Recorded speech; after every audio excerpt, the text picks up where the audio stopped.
are admitted as previously stated with the exception of States 81. You may continue. Thank you. Did you also review, you mentioned iClouds as far as written communications, whether that be emails or text messages between the parties to determine the financial relationship between them or whether there are any money or gift transfers between them? I did. Okay, and did you also review those items to determine how the Adelson family received or kept their cash? Yes. All of the records that we talked about today so far is the amount of data in all of those records pretty voluminous? Yes. Are you going to be relying on a summary of all of the records that you've reviewed today for your testimony? I am.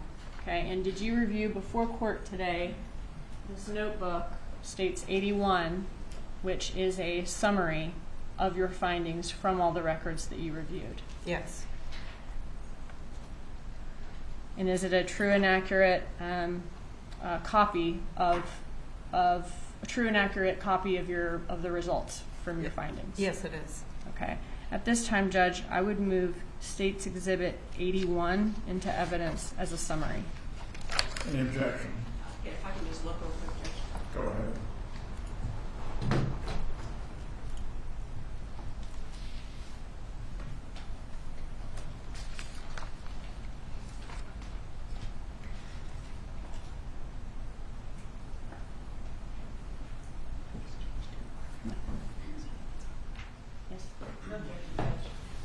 States 81 is admitted at this time.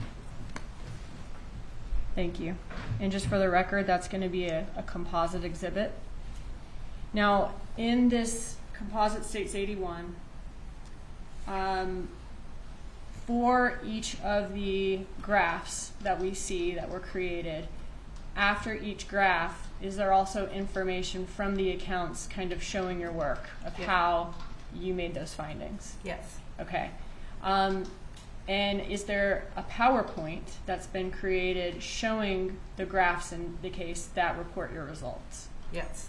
All right. Judge, I'd ask for permission to use a demonstrative in this case, which is going to be a demonstrative of parts of the records and the witness's graphs in this case. You may proceed. Okay. Now, the graphs that we see, we're not going to see portions of the records in the notebook on the PowerPoint, right? Yes. Okay. But those portions are in the notebook. If the jury wants to review them in the jury room, they're there for each graph. Yes. Which is what I'm saying is the portion that's kind of showing your work for each graph. Correct. Okay.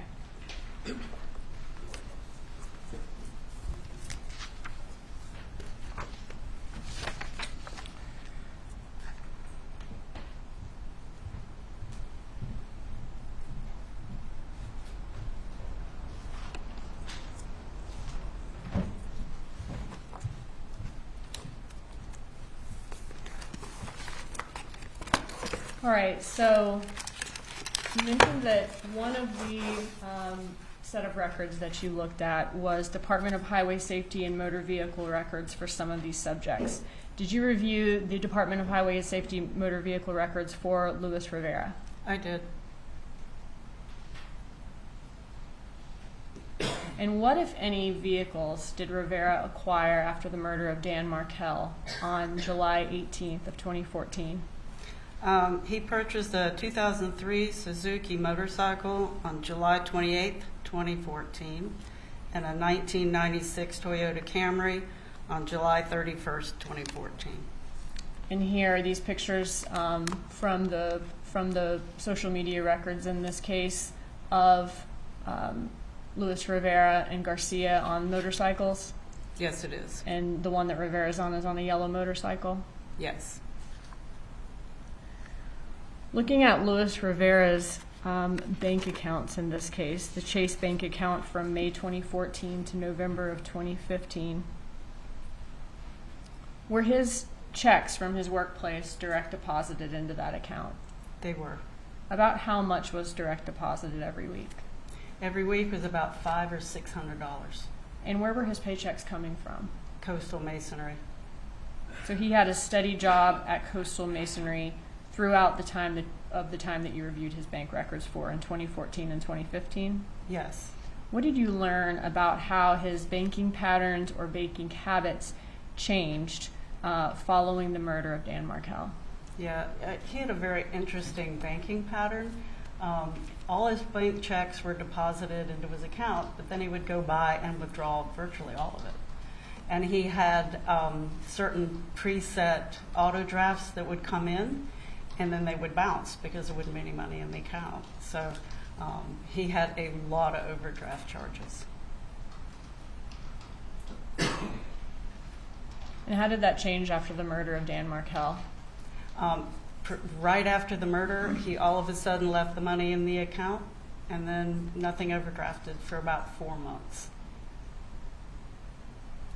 When was his last large cash withdrawal before the murder of Dan Markel? It was 7/15/2014. And you said it was about 4 months then that his old habits of... Yeah, the next overdraft didn't happen until November 1st of 2014. And what do we see here? So this is a visual depiction of his bank account showing the overdrafts. The red bars are the overdraft amounts that happens, the number, on the specific days. And then you can see that big wide span in the middle where there's no red bars. And then it picks back up in the first part of November. I will add that even though it's not on this chart, that the car and the motorcycle was purchased in that section where there were no overdrafts. So in the same section where there's no overdraft, he's also acquiring those vehicles, and he doesn't have any overdrafts from the time of the murder until about 4 months later. That's correct.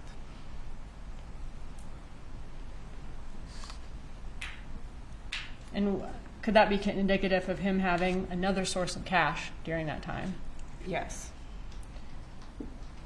All right, moving on to Sigfredo Garcia. Tell us what you saw when you looked at the DHS-MV records for Garcia.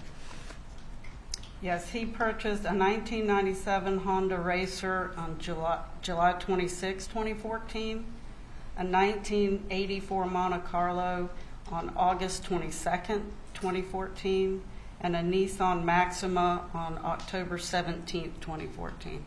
Okay, so we didn't find a picture of the Maxima, but that's kind of how a Maxima of that style would look here. Yes, it was a sedan. Okay, and then the Monte Carlo is on the two-toe Dade account here.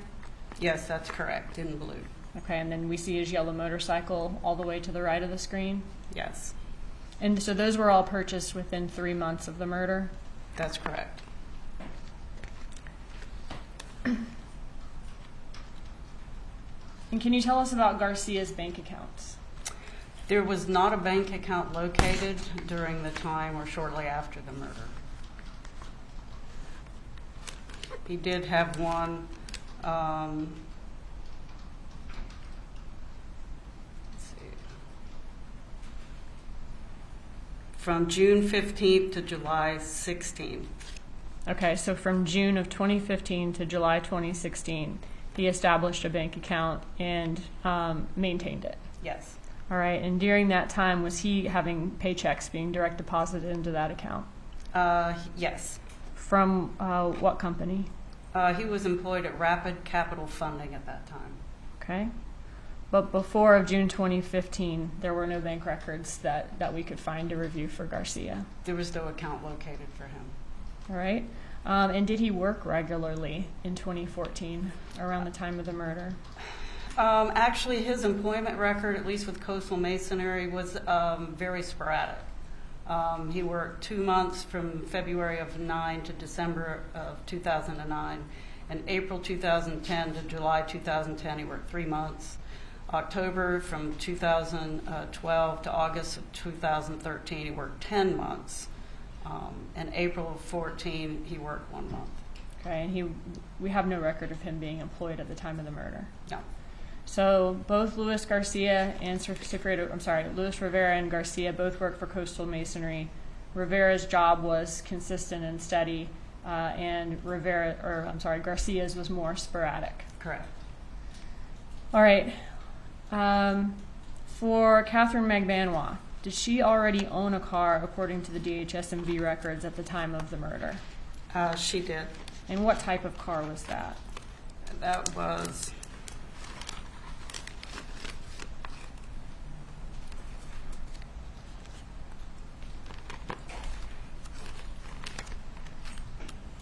One second.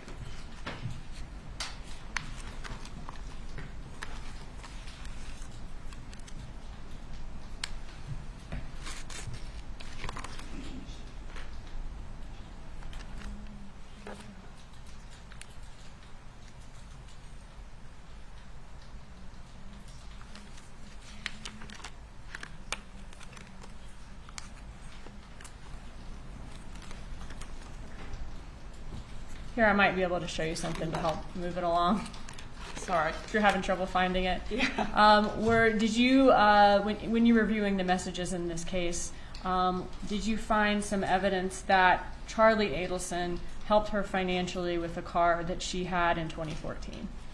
Yes. Okay, and was that car, in these messages, did they refer to this car as her needing to get it fixed, the parts alone are expensive, and she's asking, I need a loan, buddy, frowny face? That's correct. Okay, and does she say, just imagine if I took it to another mechanic? Yes. All right, did Charlie Adelson in the messages have a mechanic that was a friend of his that he would refer people, especially Catherine Magbanua, to? He did. And was that person named Sully? Yes, it was. And does Charlie Adelson then respond, LOL, you'll be fine, I got you. I just texted Sully my CC. That's correct. And she says, stop paying for S word, she misspells it, on your card. Yes. And this was in November of 2014? It is. Okay. So he's offering to give her the loan she wants and is texting Sully what appears to be his credit card number. That's correct. All right. In May of 2015, are they still discussing her car repairs? Yes, they are. And it says it's a Mazda. Okay. So in this one, she needs her time. He says you need your belt changed. Just bring it to Mazda. And does he offer to take care of it for her? Yes. And she's saying yes, she needs to take it ASAP. Yes.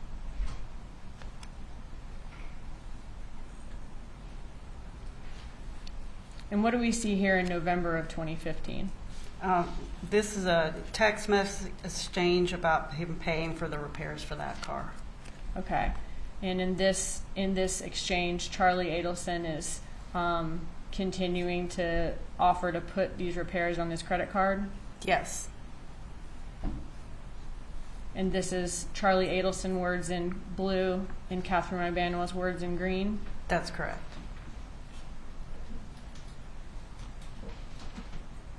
And at the end of that conversation, does Catherine Magbanua let Charlie Adelson know how much the repairs ended up being? Yes. And what was the amount? $1,650. Okay, I'm sorry. I'm on the next page. I think you are correct at the bottom of that. That's what he authorized to put on his card. But the actual payment was for $1,620.77. Okay, thank you. So looking at the bottom of this exchange, Catherine Magbanua estimates, she says, just put $1,630, and Charlie Adelson offers, how about I put $1,650? Yes. So he offers, I'll even pay $30 more. Yes. And then she says it came out to $1,620. She says, thanks again, I'll pay you back. Is that right? That's correct. And then when you looked at Charlie Adelson's Amex, what did you find? I found the payment to Mazda for the $1,620.77. At the end of 2015, after all these repairs and Charlie Adelson offering to help her financially with these repairs, at the end of 2015, does it appear that Catherine Magbanua got a different car? She did. And what's the first indication of that? There was the title. We looked up for the GHSV records and saw where it was purchased. Okay. Were there also messages where they discuss basically her having the Lexus now, Charlie Adelson needs to cancel his insurance on the Lexus. Yes, that's correct. Okay, can you go through what we see here? This is where he's discussing on December 14, 2015, that he's canceling the Lexus insurance. And she said she would get to it. She has a kid, she would do it later. And then he says, I just paid for it. Okay. And in these messages, when he says he's going to cancel the Lexus insurance today, on December 14th of 2015, does he say, just spoke to my mom, she's paying the insurance now, just please go this Saturday, smiley face? Yes. And that's when she's saying, I'll do it, I've got my kids. Mm-hmm. And Yes, then ma'am.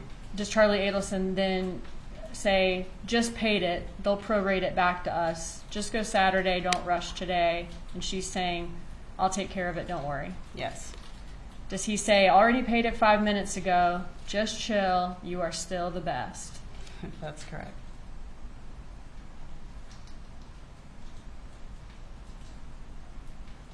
You mentioned the DHS-MV records in this case. What do we see here? This is showing that the title transfer between Harvey and Catherine. And what date did this take place? This says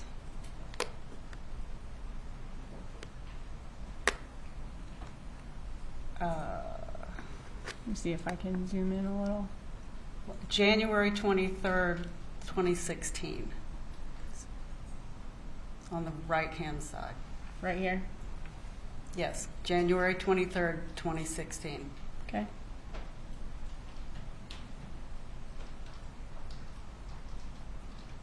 And what type of vehicle was that? That was a Lexus, A 2001 Lexus? black four-door. That's correct. And the previous owner is listed as Harvey Jerome Adelson? Yes.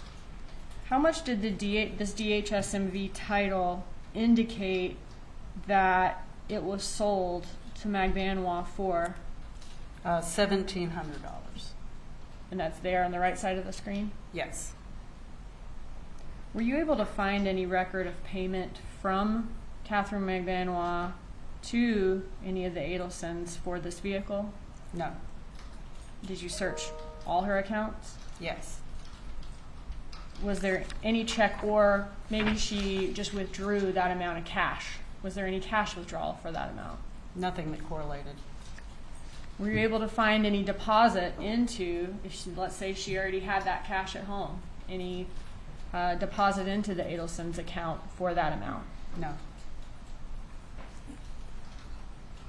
Was there, in a little while we'll see that she was receiving money from Adelson Institute, correct? That's correct. Was there any drop in the money she was receiving from Adelson Institute in that time to account for maybe this was just taken out of her salary?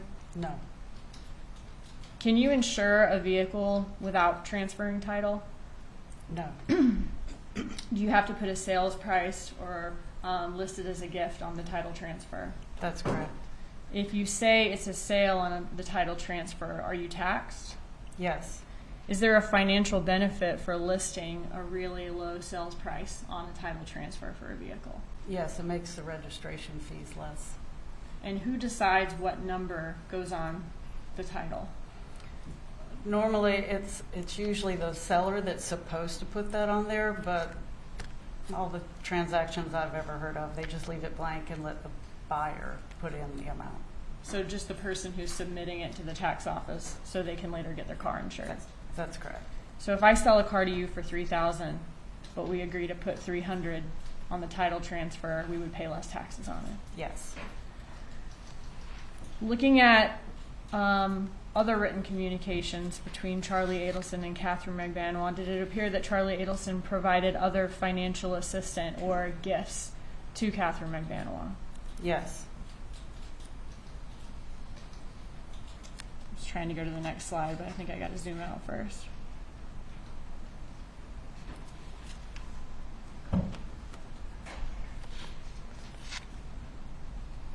What do we see here in Charlie Adelson's Amex records? So this is a purchase of airline tickets for Catherine Magbanua March 6, 2015, for flight to Santo Domingo, and that was $970.74. And the passenger name is there at the bottom, Catherine Magbanua. Yes.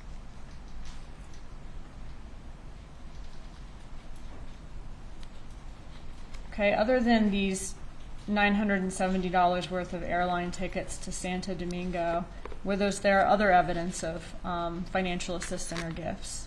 Yes, there was. Looking here on October 19th of 2015, This is a set of text messages from Catherine, between Catherine and Charlie, that she's asking for, she wants to take her kids, I'm sorry. You don't have to look up with plane tickets. I want to leave for Thanksgiving. I want to take my mom. It's her 60th on November 9th. And then he's discussing cruise options. She wants to take a trip with her mom. okay, so she wants to leave for Thanksgiving. She wants to take her mom too. It's her 60th birthday. And at the bottom he asks, where do you want to take your mom? Correct.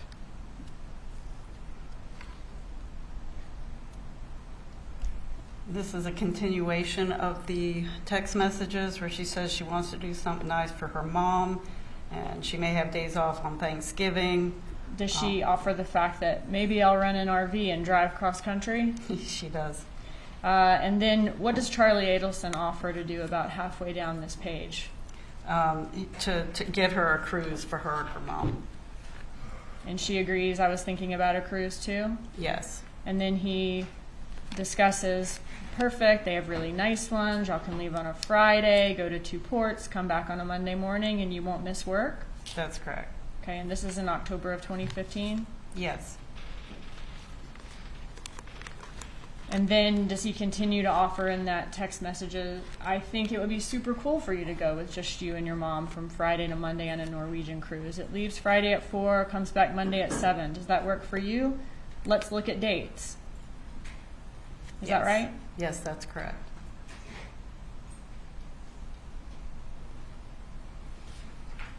So in that exchange, Magbanua mentioned something she might want to do. Charlie Adelson is the one offering to do this. Yes. In this message from May of 2015, is Catherine Magbanua saying she has a lot of things to pay for. She needs a little help because of her kids' tuition and stuff, and she had to stop her weekend job. She says, I hate asking. That's right. And he says, I will lend you whatever you need. That's correct. And then shortly after this text message exchange on May 20th, what do we see in the bank records? We see an ATM cash deposit for $1,400 into Catherine Magbanua's account. And was that a large amount of cash for her to deposit for her? Yes.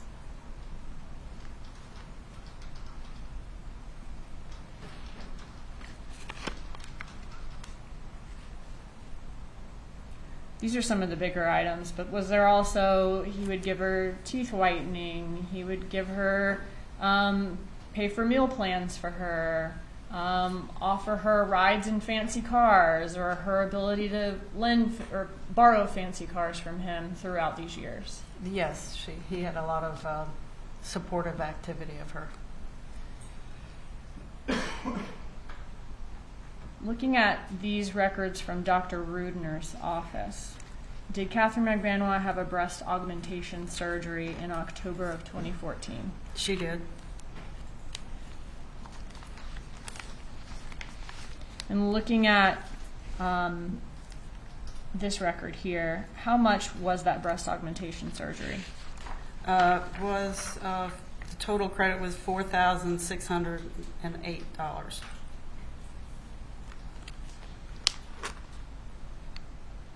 Looking at the records, how was that paid? Oh, I'm sorry, let me go back. How was that paid? Was it paid by cash or credit card or both?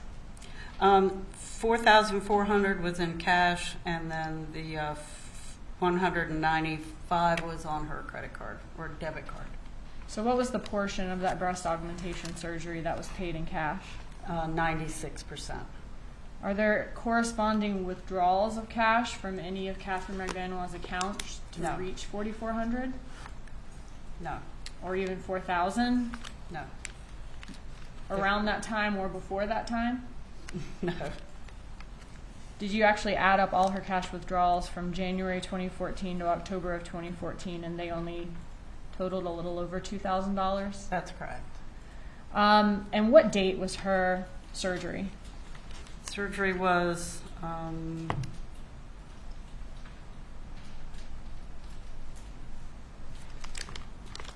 looks like it was July. It was October Of 2014? 2014. October 18th, 2014. Okay.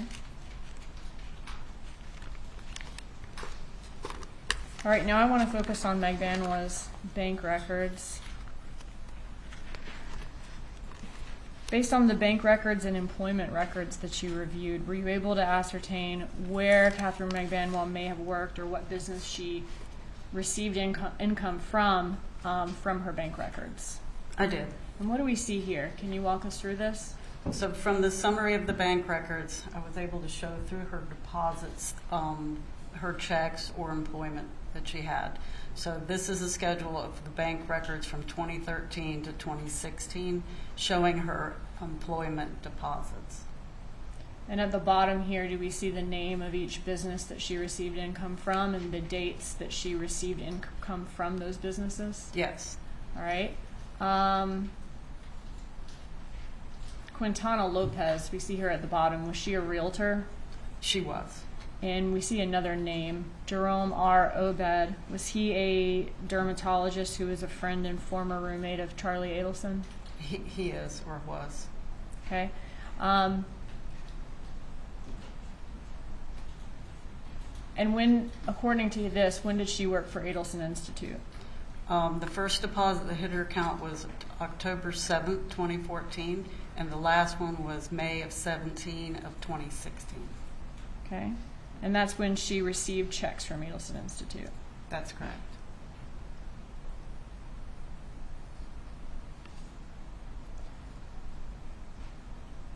What do we have here? So this shows the horizontal bars show her employment time frame, and then the murder and the bump are also showed on as a time frame. When was her last check from Sophie Dental Care, the dental company she was working at before the murder? The first part of July 2014. Okay, and then she didn't have any more checks or didn't receive any more checks from them after that point? That's correct. Is there any record of her being employed anywhere at the time of the murder? No. And you said she began receiving checks from Adelson Institute about a little less than 3 months after the murder? That's correct. And she received checks from them until the last check was dated in May of 2016? That's correct.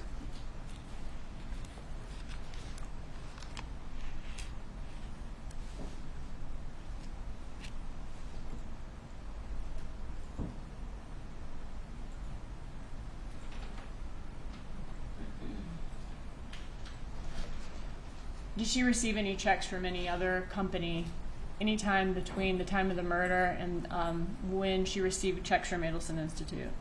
No. And is Adelson Institute the Adelson family's dental practice? It is. Was it a financially successful dental practice? Yes. In 2012, did Charlie Adelson become the listed manager of Adelson Institute? Yes. And then in 2015, did the articles of organization change from both Charlie and Harvey being listed managers? Yes. And what date was that in 2015? October 2nd, 2015.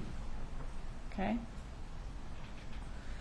Now, even though Charlie was the manager beginning in 2012 to October of 2015, was Harvey Adelson still employed as a dentist at Adelson Institute He was. and received checks from there? Yes. In 2016, in July of 2016, did it change to only Harvey being the listed manager and Charlie being a registered agent? That's correct. Okay. Now, throughout all those years, 2012 to 2016, did Donna Adelson have signing authority for the Adelson Institute? She did. And what does that mean? She had the ability to move money without having someone else approve it.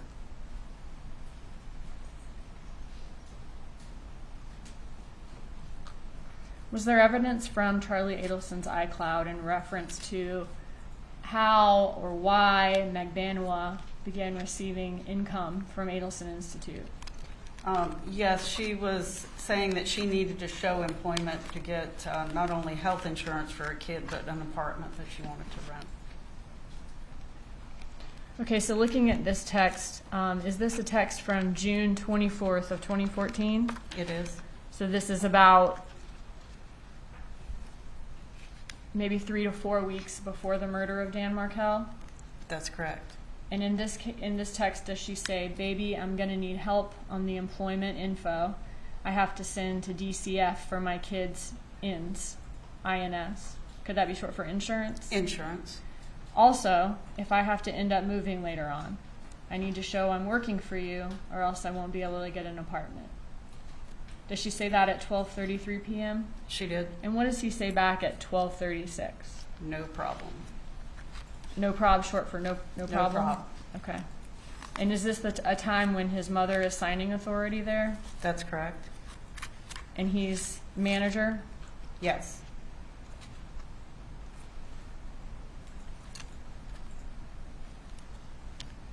And his dad is a dentist there? Yes. Now, during this time, was that Charlie Adelson's only form of income? Did he also have income from his other work as a periodontist? Yes. Okay. Would he receive income from other dental practices where he would travel around and do specialized work for them? Yes. And was that a successful periodontist practice? Very successful. I want to ask you about this text message. She says she needs employment to send to DCF for her kids' insurance, or if she moves later on. In order to rent an apartment, do people sometimes have to show proof of employment? Yes. In order to get public assistance, health insurance, do people need to show they're employed, but they don't make above a certain amount of money? That's correct. Did you review checks from Adelson Institute to Catherine Magbanua? I did. And in what accounts did you find those checks? They were deposited into Catherine Magbanua's, sometimes in her checking, but a couple of times they went into her savings. Okay, and they were coming out of Adelson Institute's business account with Regions? Yes. How many total checks were there from Adelson Institute to Catherine Magbanua? There was 44 checks.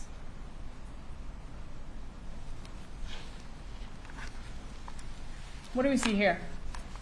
This is a list of the checks that she received from the Adelson Institute.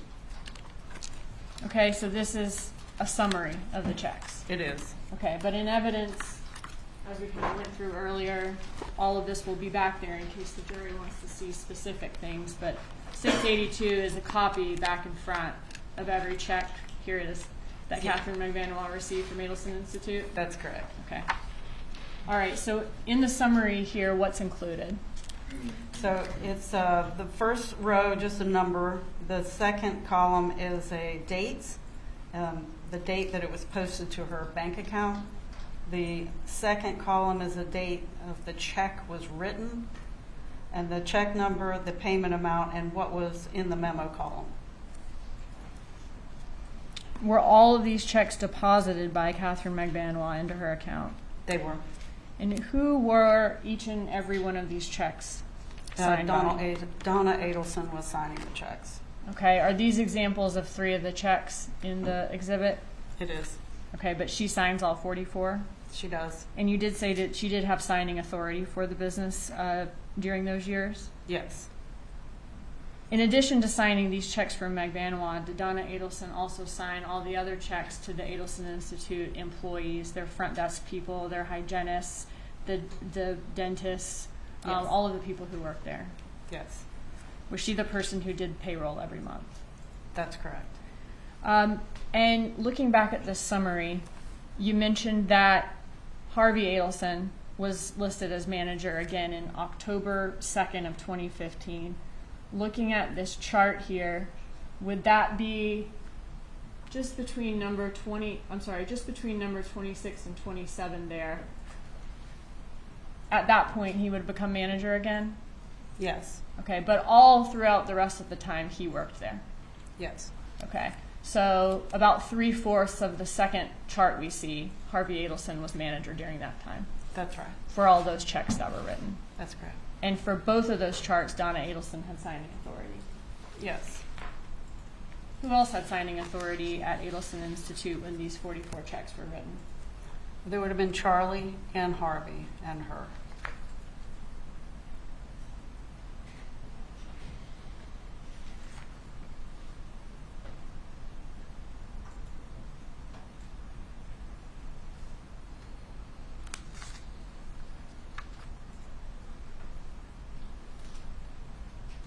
When you reviewed the phone records in this case, did Donna Adelson manage more than just the money at Adelson Institute? Did she also manage a lot of personal details of Charlie Adelson's life?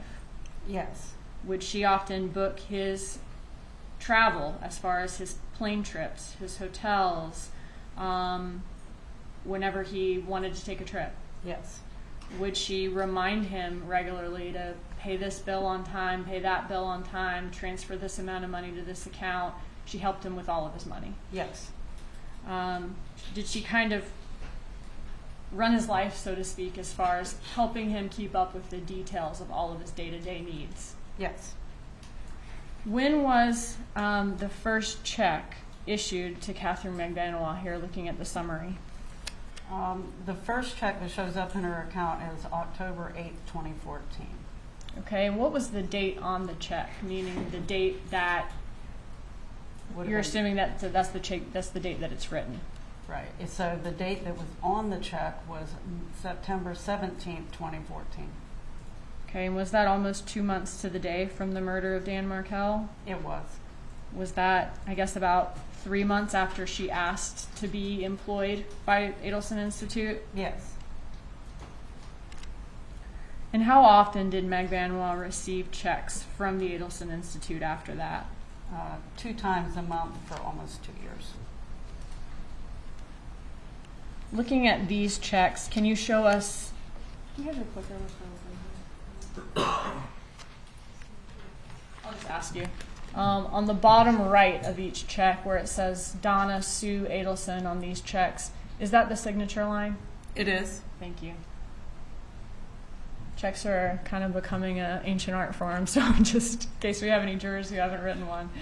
The amount is here. Yes, that's the amount that's written the check for. All right.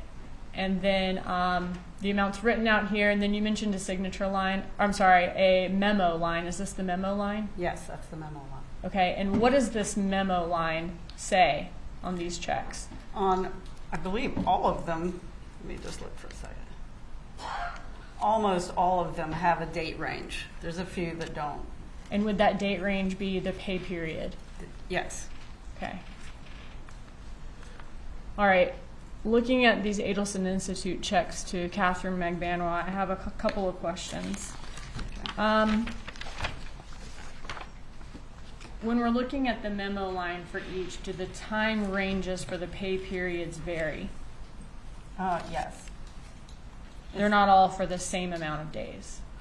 In other words, They're roughly around a 2-week period.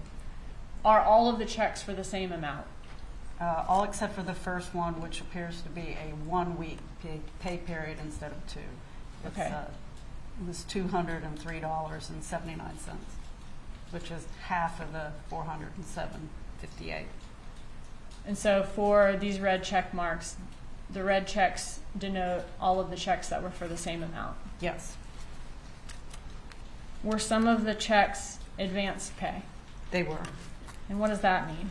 That means that she actually would have received the check or deposited the check before the end of the pay period. So the check is posted before the pay period on the memo line is complete. Yes, And were any of these checks sequential? they were. And what does that mean? That means they were all the next in line check numbers, 25, 26, 27. So going back to our picture of the checks, excuse me. So, Are yeah, these 3 checks sequential here? they are. Okay, so 24, 25, 26. Yes. Let me go back to where we were.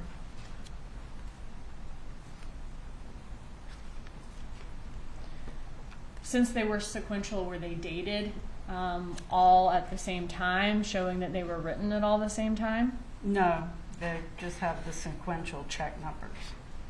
How many sequential checks did she receive in a row? There was a total of 18 sequential checks. There's one set of 3, another set of 6, and another long set there. 1, 2. Okay, so are these 3 checks 10. sequential here that I'm pointing to? Yes, Okay, and then are these 6 checks sequential? that's correct. And then these first 6 check marks, were these sequential? They were. And then the final 3 here, checks that she received, are they sequential? They are. So this isn't 9 sequential checks, it's a set of 6 sequential checks and then another set of 3 sequential. That's correct. Okay.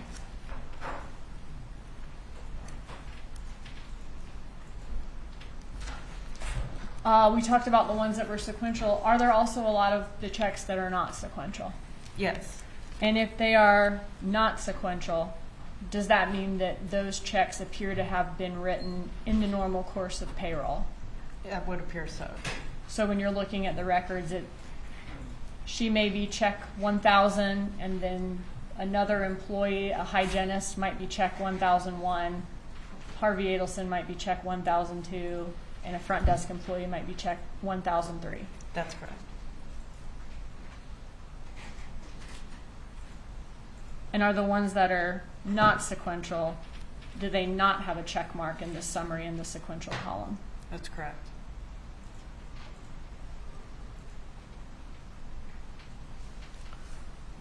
For this last column, Catherine Magbanua, known schedule. You said earlier that except for the first check, they were all the same amount, all 44. We know that she received a breast augmentation surgery in October of 2014. Was she receiving checks at that time in October 2014? Was Magbanua receiving checks? She was.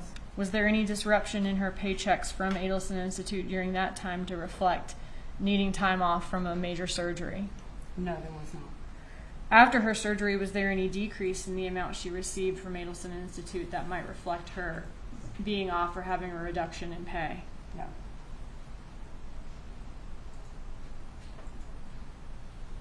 Does the the date range in the memo section appear to be every 8 to 10 days, kind of like the other ones do Yes. during that time? Now, what about the time of her trip? We saw she went to Santo Domingo on March 22nd of 2015. There's no reduction in her pay. So nothing to reflect time off for going to another country during that time? No. No decrease in the amount she received for him having paid for it? That's correct. No decrease. What other records did you receive with respect to Catherine Magbanua's employment at Adelson Institute?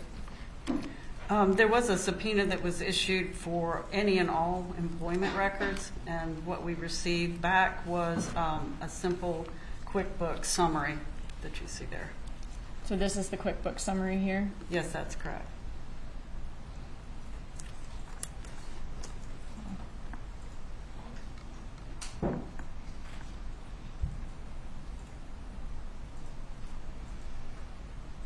Did the subpoena ask for any and all records of her employment from Adelson Institute? It did. Did the records, did they come with an employment application or timesheets or W-2s or tax filing records, performance evaluations, anything like that? No, A job description? no, Just this QuickBooks sheet? that's correct. What time period does this sheet cover? This covers from the September 18th, 2014 to March 31st of 2016. In your time doing forensic accounting, have you seen subpoenas for any and all employment records? I have. When a person has been employed with a business for 2 years, do you usually see some of those things I just listed out? Yes, Okay. So was it a surprise to you to just receive this QuickBooks printout? yes. What was the date of the last check according to Adelson Institute's QuickBooks records that they handed over to law enforcement when they received the subpoena? It's at the top, March Oh, sorry. 31st, 2016. Okay, so according to their records, the last payment they made to her was on 3/31 of 2016. That's correct. When you looked at Catherine Magbanua's account, were there any additional checks after March 31st of 2016 that were paid to her by Adelson Institute? Yes, there was 3 additional checks that did not show up on the QuickBook records.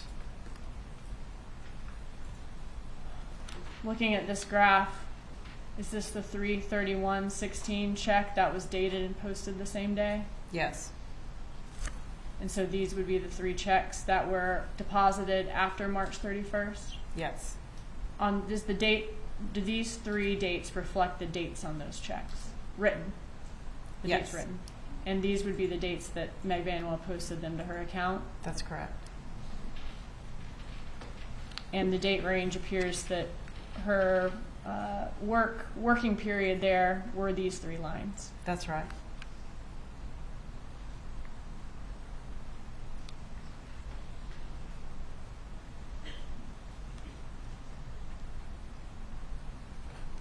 Was the last check deposited into her bank account dated on May 12th, 2016 and posted on May 17th of 2016? Yes, If Garcia was arrested on May 25th of 2016 and the last check to Magbanua was May 12th, did it appear that she did not receive any checks according to her records after he was arrested on May 25th?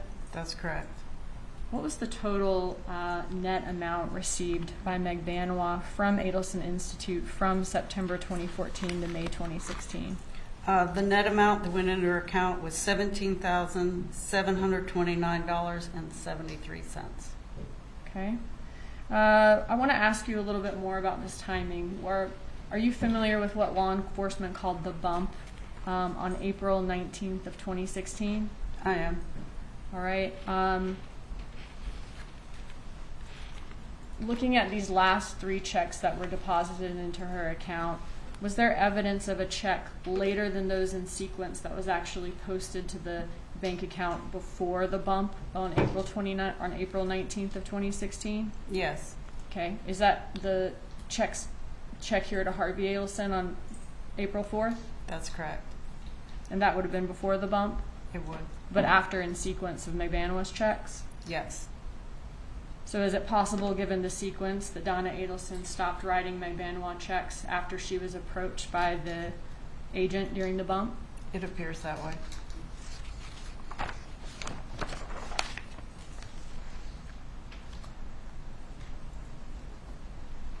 Looking at Magbanua's income from 2013, how much cash did she deposit into her bank account for that year, the year before the murder of Dan Markel?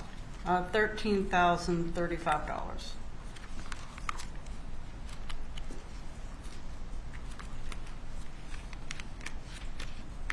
Looking at 2014, the year that Dan Markel was murdered, how much cash did she deposit into her account that year?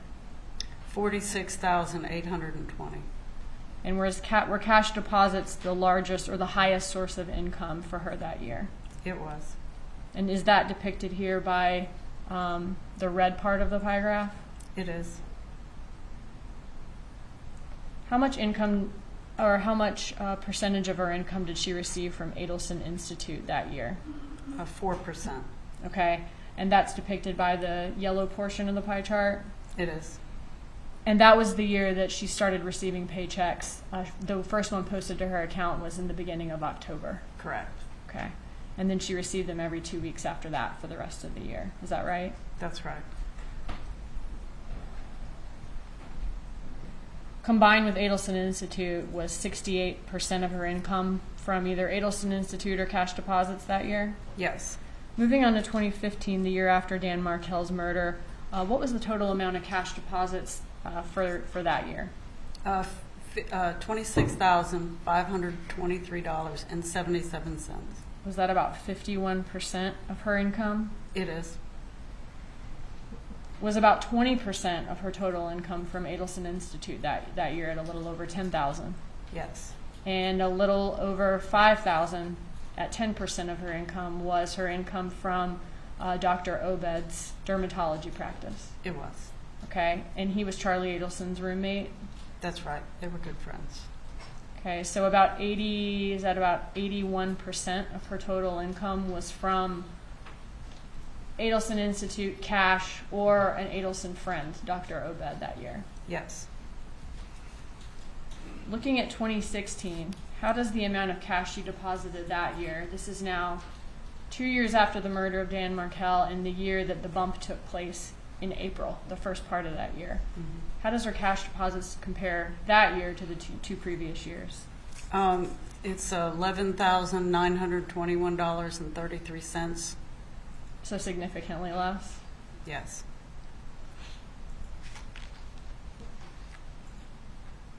And same for Adelson Institute. She stopped receiving checks in April or May of that year, according to her bank account. That's right.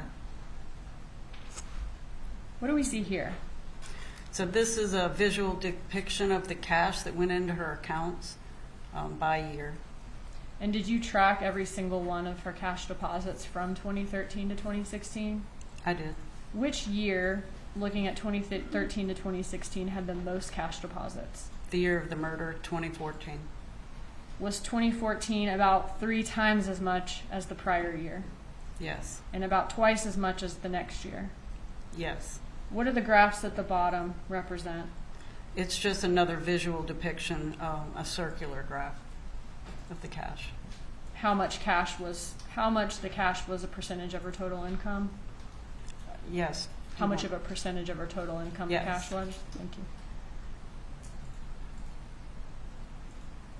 And it was the highest source of her income in 2014 and 2015? Yes. What do we see here?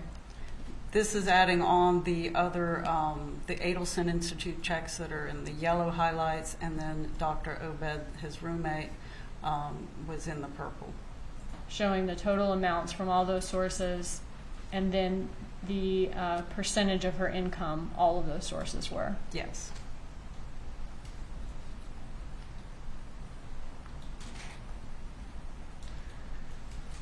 You said that 2014 was the year that Magbanua had the most amount of cash deposited into her account. What does this graph depict? So this is a line graph showing the level of cash for each month, and then they're connected. The dots are connected by a line for you to have the visual look, the visual representation.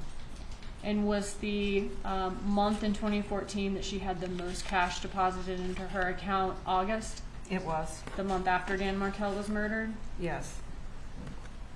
And the second and third highest month, October and July? That's right. That would be the same month that she started receiving income from Adelson Institute, and the same month as her breast augmentation in October for number 2? Yes. And number 3 being the month of the murder of Dan Markel? Yes. When you compared 2014 to the amount of cash she received in all 3 years, were those 3 months still the highest amounts of cash she received in all 3 years? Yes. August, October, and July of 2014? That's correct. Okay, so this is all of the cash she received depicted by the bar graph for all 3 years? It is.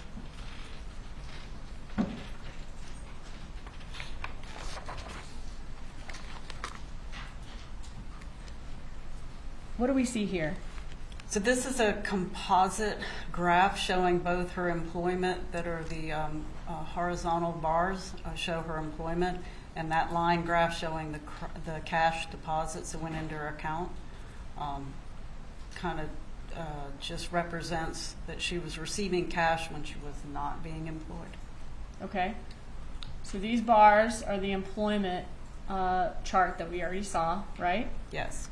The red is all of the cash she received throughout those 3 years. Yes. Okay, and then is this black line the date of the murder of Dan Markel? It is. And this other black line the date of the bump? That's right. What was the amount of cash deposits in the year before Dan Markel's murder for Catherine Magbanua? The year before was $15,600. And what were the total cash deposits in the 12 months after the murder? 12 months after was $44,963. So about 3 times as much as Yes. the year before? Yes. What is this cash spike?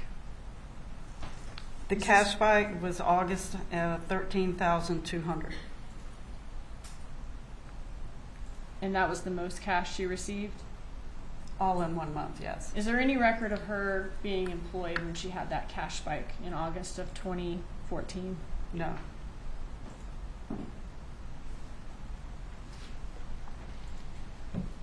And how much did she deposit in the 6 weeks after Markel's murder?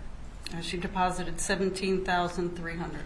And that was during a time when there's no record of employment. There's a break in these bar graphs. That's correct. And the next bar graph is her income from Adelson Institute. It is. Her and Charlie Adelson's plans for the night of July 18th. Yes, and again, that was slide 257 we just spoke of. This is communication from Mr. Adelson's iCloud, and the afternoon and evening of July 18th, where she asked, how's work been, hon? He says, been busy. And then later, about to start a big case, which she acknowledges.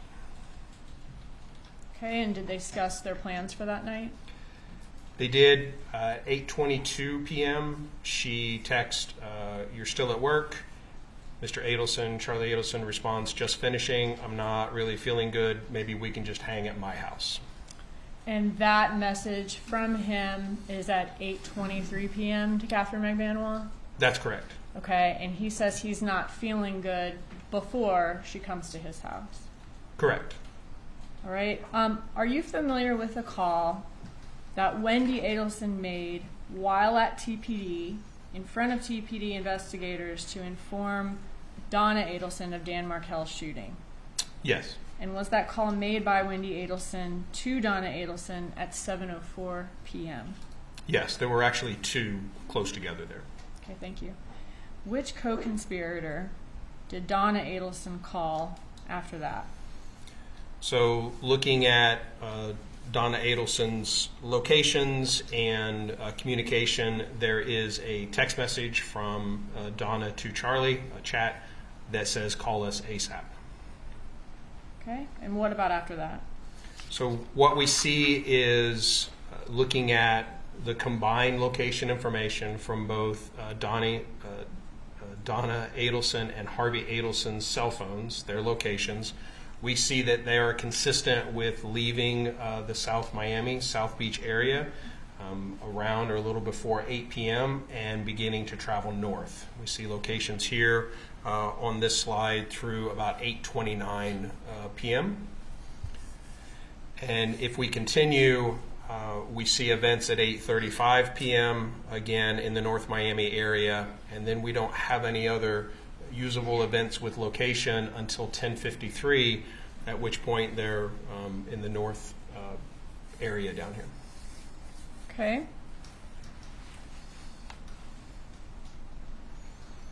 Can you go back to just the slide right before this?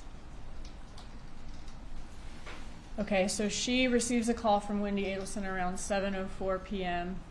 She's in touch with Charlie Adelson by or she's attempting to get in contact with him by around 7:12, and within an hour they are leaving South Beach and headed north in Miami.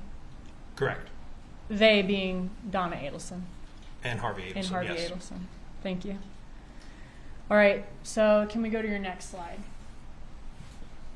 You said that their last cell phone communication with location data was in North Miami at 8:35 p.m. and their next event with location after that was at 10:53 p.m. Are you familiar with Catherine Magbanua's statement that Charlie Adelson told her that his parents had just been at her home the night of Dan Markel's murder before she arrived at the home? Her home or his home? I'm sorry, his home, Charlie Adelson's home. Yes. Charlie Adelson's parents had just been at Charlie Adelson's home before Magbanua arrived that night. Correct. Okay? Is Charlie's home located between the location we see there for the cell site at 8:35 and the location for the cell site at 10:53?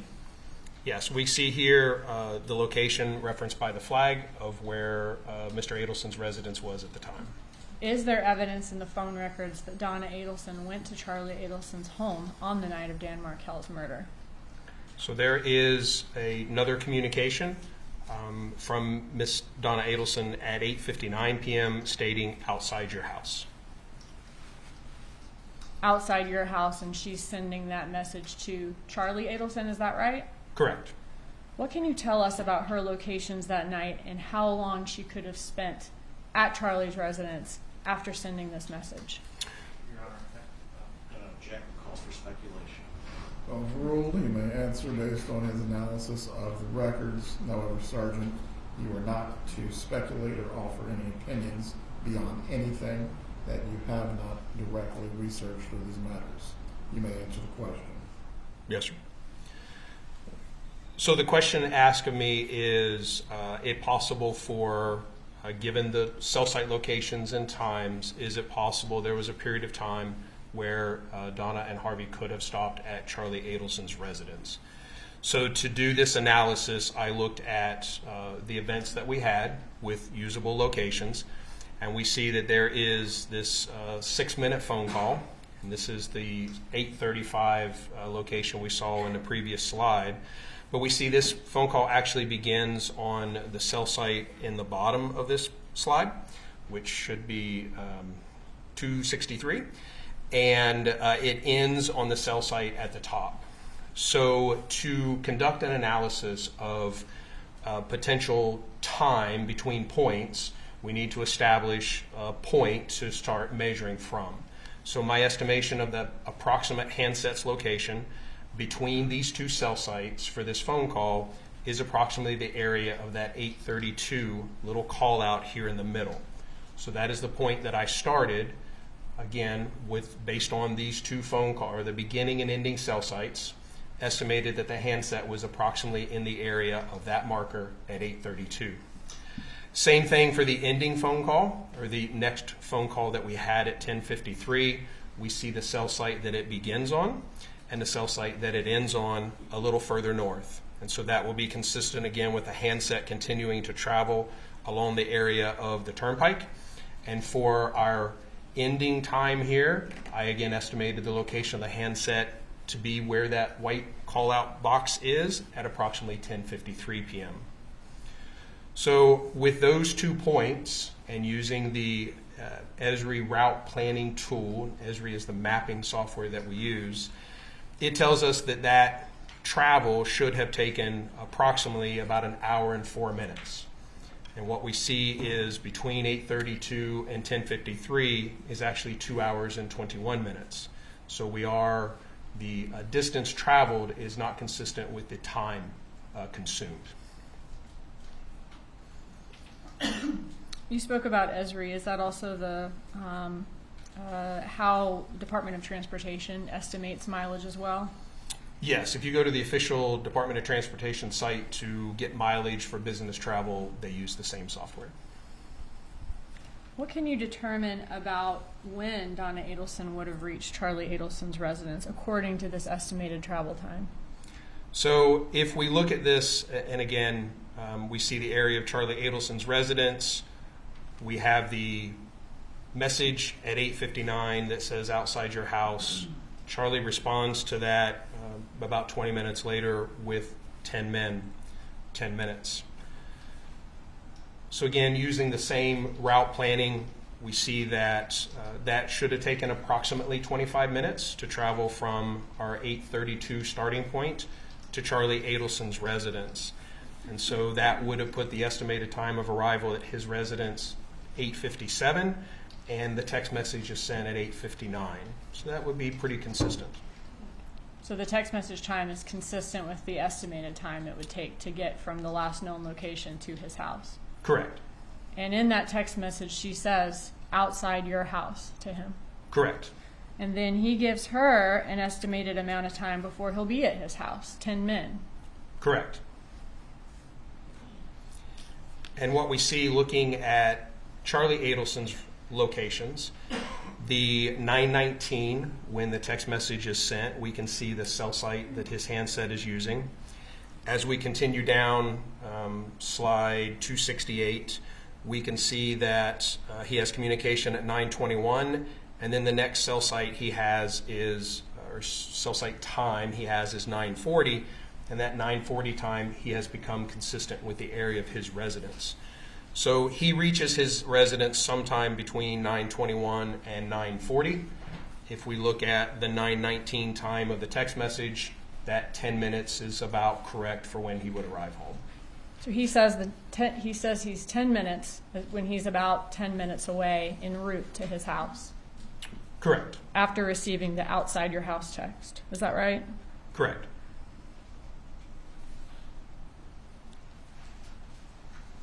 And what do we see here?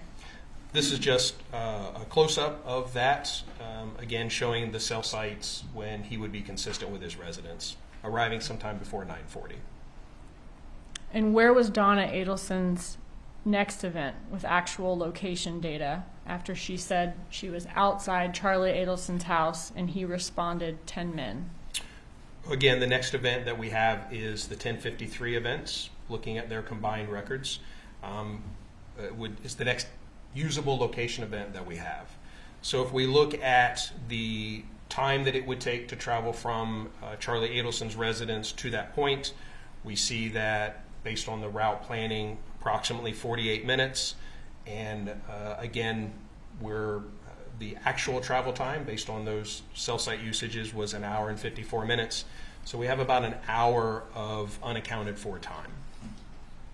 So it took her 1 hour and 54 minutes to travel to the 1053 location from North Miami, which left 1 hour and 6 minutes unaccounted for.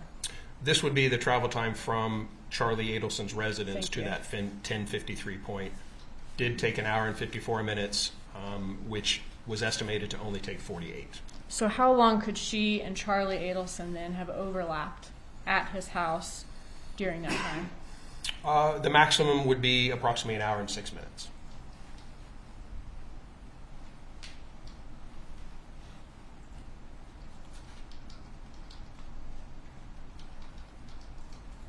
And that would be including the time that she would have been waiting for him to arrive? It would, yes. Okay. So let's say she waited 10 minutes or so for him to arrive. Actually, he sent it 20 minutes after he received the text, right? Correct. Charlie's response to Donna was about 20 minutes after she had texted outside your residence, and that indicates a 10-minute estimated time of arrival. So about 30 minutes would be probably the shortest that she would have waited, but you still have a little over a half hour of overlap. Okay, thank you. So total amount of time, 1 hour, 6 minutes, and they could have spent about 30 minutes or so together during that time at his residence. Could have, yes. What else do you know about Donna Adelson's travels that evening? So we have an additional chat later on. Does he check back in with her to see if she got there okay? Yes. At 11:56, Charlie texts, "Did you get to your hotel okay? Love you." She responds, "Thank you for asking. We have it on MapQuest.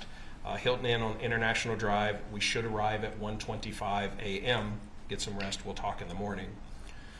So again, looking at the point of the 1053 estimated location to the location she states she's going to, we see that should have taken about 2 hours and 20 minutes, and which would have made the arrival time around 1:13. Her stated arrival, estimated arrival was 1:25. So again, these are pretty close.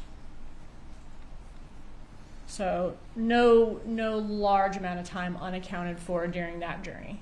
That's correct. The large amount of time that you have unaccounted for where she says she's outside Charlie Adelson's house is from the 8:35 spot to the 10:53 spot. Correct.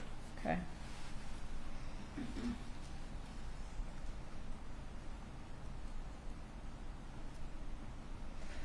Did you have an opportunity to do this drive that Donna Adelson took from North Miami to the 1053 location on the night of July 18th? I did, yes. And when did you do that drive?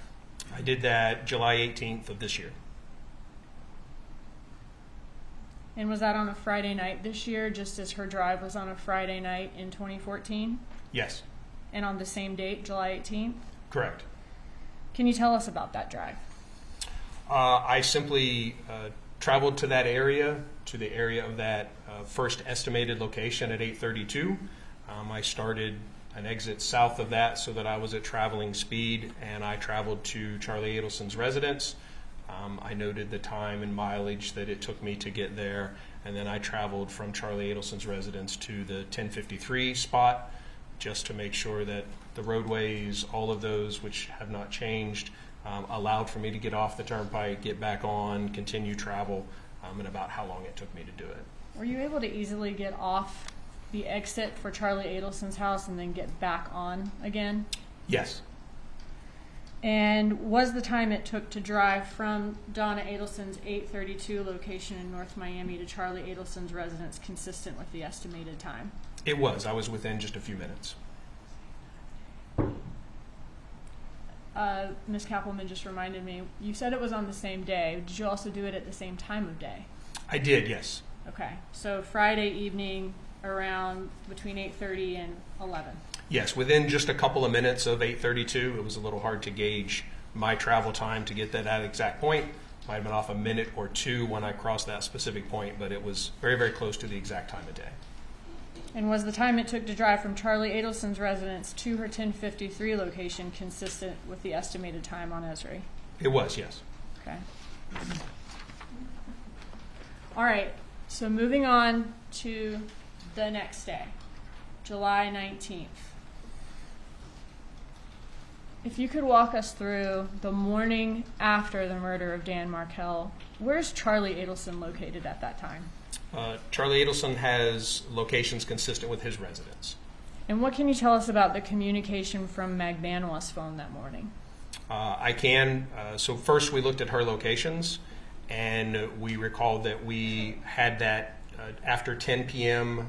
Cell site location where she was leaving the area of Mr. Rivera's residence. And actually the next locations that we have for her is the morning of July 19th.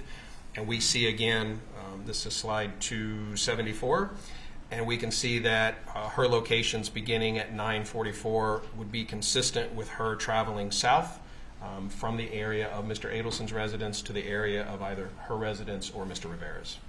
Now, once or before this 9:44 a.m. Call, did she have some calls the night before that were routed to voicemail? Yes, that were not, they did not reach the phone, yes. What was her last location then before the locations we see here? Was it the 10-20-something location we saw from the night before when she's leaving Rivera's residence and talking to Charlie Adelson? Correct. Okay. And in the text messages between her and Charlie Adelson that night, she was planning to go over to his house that night because he wasn't feeling well. Correct. Okay. So looking at this slide, does it appear that her phone is then the first active location or the first active event with location we have? She's coming south down from Charlie Adelson's residence that next morning. Correct. Are you familiar with Catherine Magbanua's statement that she spent the night at Charlie Adelson's home the night of Dan Markel's murder, and the next morning she took the money that he gave her for the murder to the area of Rivera's residence. Yes. Was there evidence of that in the phone records? So what we see, again, back to your initial question as far as the cell phone or the call activity, we're looking at the summary of calls in the morning of July 19th, and we see those events that we saw on the map consistent with her travel south. She is attempting to call Mr. Garcia. So we have a number of outgoing calls between 9:44 and 9:46, including a text message where she's trying to reach Mr. Garcia. When she can't reach Garcia, does she start trying to call some friends of his to try to get a hold of him?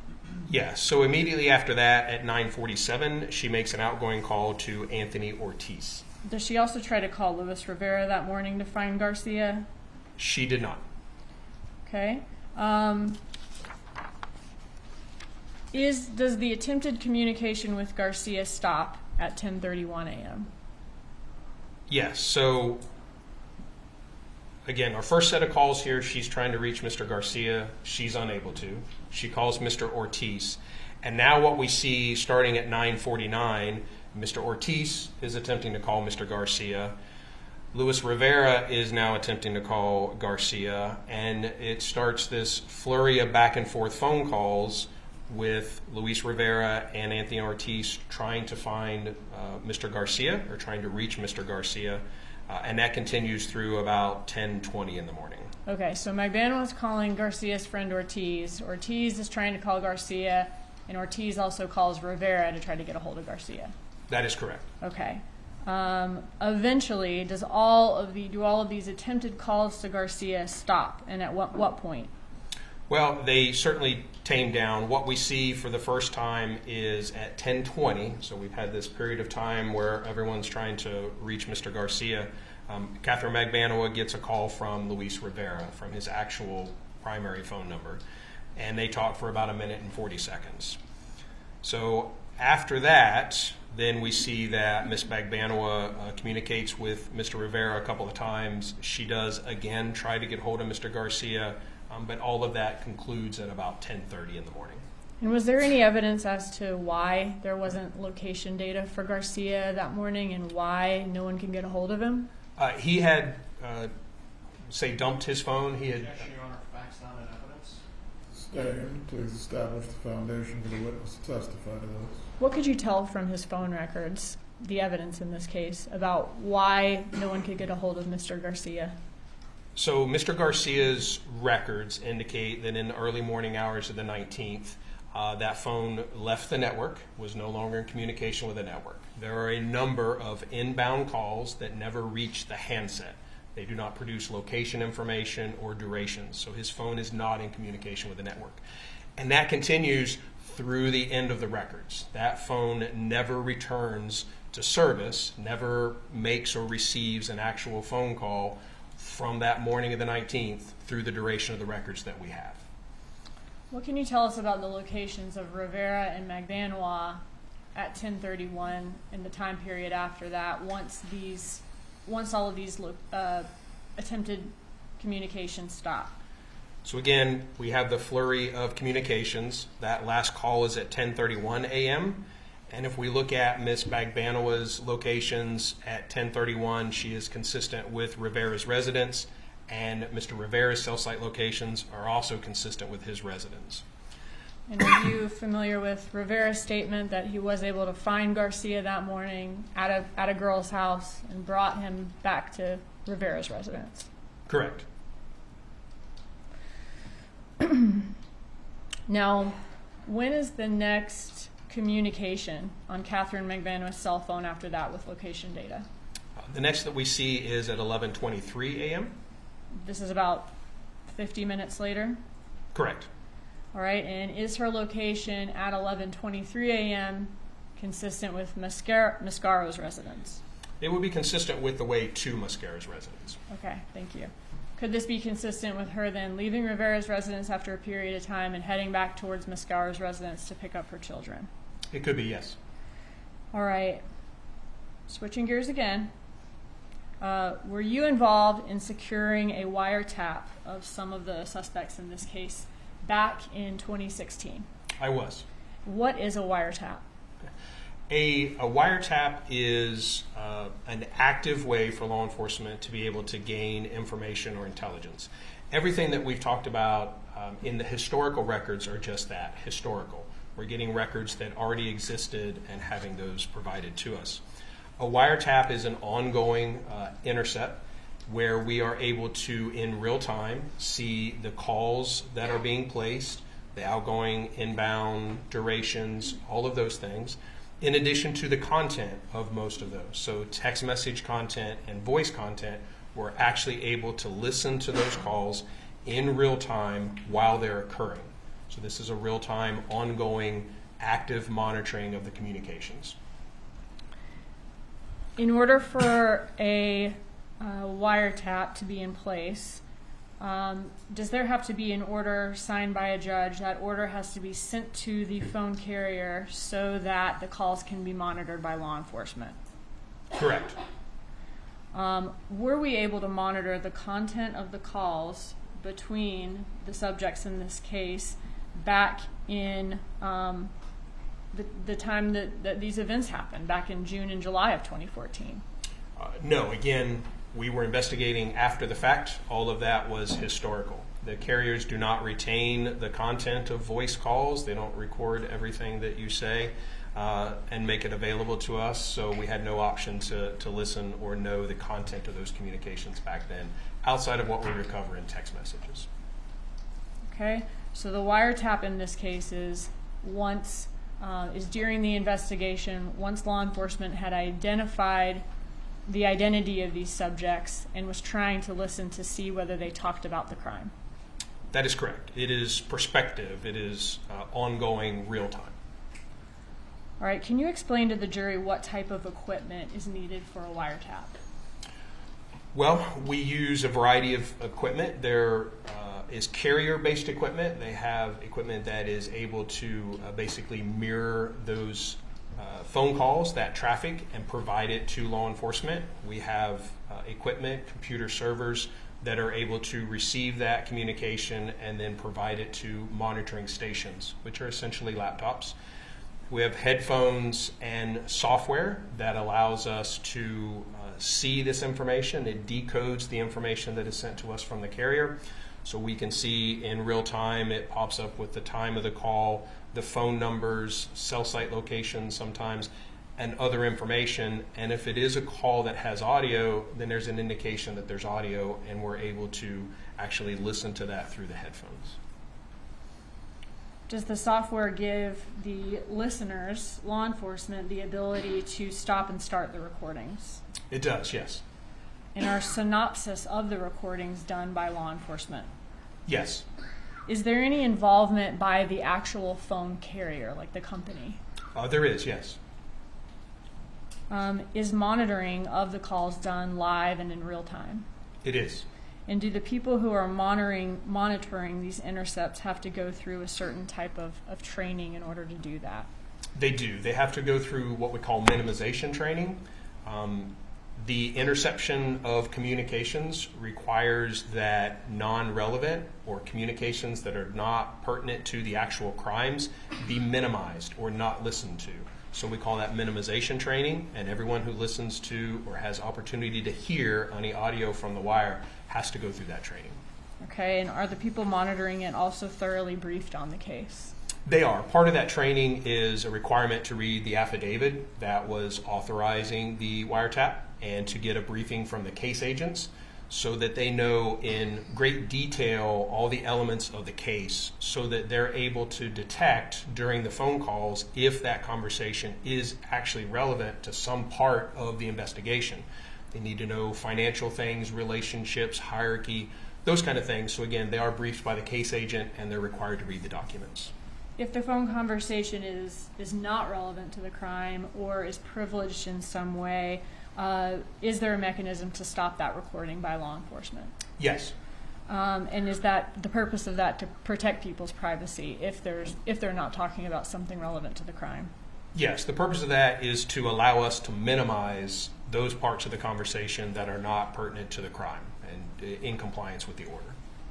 Is minimization a choice by law enforcement, or are they required to minimize irrelevant portions? It's a requirement. Okay. Are you limited in time, or is law enforcement who's listening limited in time, in the time that they have to decide whether what they're listening to is relevant or not? There are a number of things that go into that. Time is one of them, yes. We have a guideline for how long we should listen to make that determination, and then we have some guidelines for how frequently we can come back and check the ongoing conversation to see if that conversation has turned criminal or turned into something relevant to the investigation. So the officer can then go back in and listen in again to see if they are now talking about something relevant. Correct. We call this spot checking. And can the listeners of the call tell if a law enforcement officer is doing that? The listener of the call, I'm sorry? Can we, as the listeners here in the courtroom, tell if an officer is doing that? Yes. In certain versions of the software, there's an audible tone to indicate that it's been minimized. There's printouts from the software that tells us when audio was listened to and when it was minimized, and absences in the conversation, blank spaces where that recording did not occur. And is the portion of the call, so the portion of the call that's minimized then is not recorded? Correct. When listening, though, and trying to decide whether something's relevant or irrelevant, are law enforcement officers also on the lookout for suspects trying to mask the meaning of what they're saying in case law enforcement's listening? Maybe they are talking about the crime, but they're using words that don't sound criminal in order to do it. That's correct. Is that quite common? It is, yes. Which phones were tapped in this case? Mr. Charlie Adelson's and Ms. Catherine Magbanua's. And was that Charlie Adelson's phone number ending in 9223 and Magbanua's phone ending in 1312? That's correct. Okay.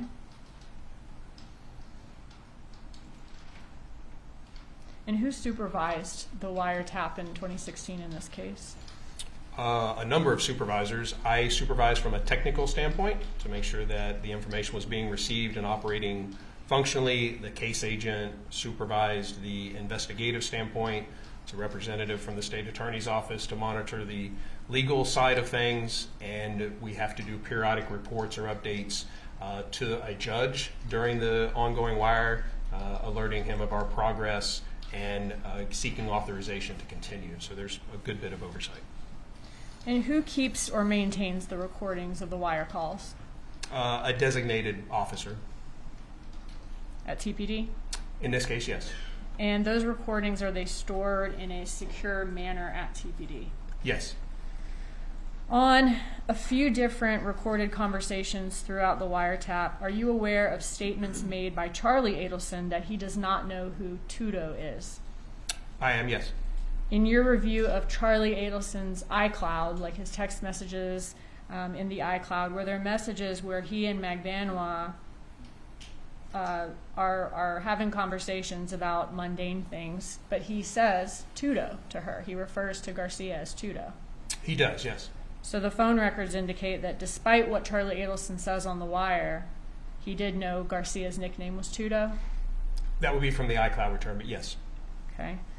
All right. I want to move on to the bump in this case, which the wire calls came after the bump.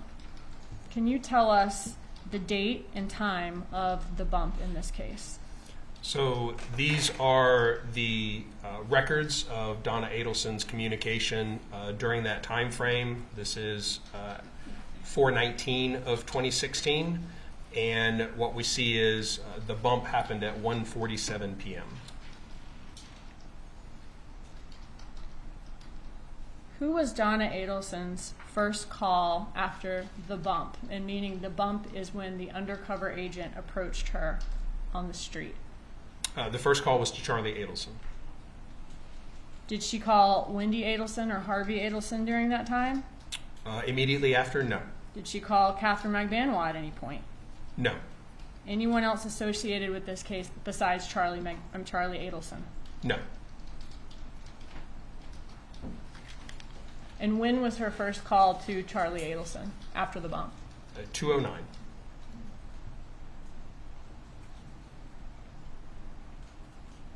So about a little over 20 minutes later? Yes. All right.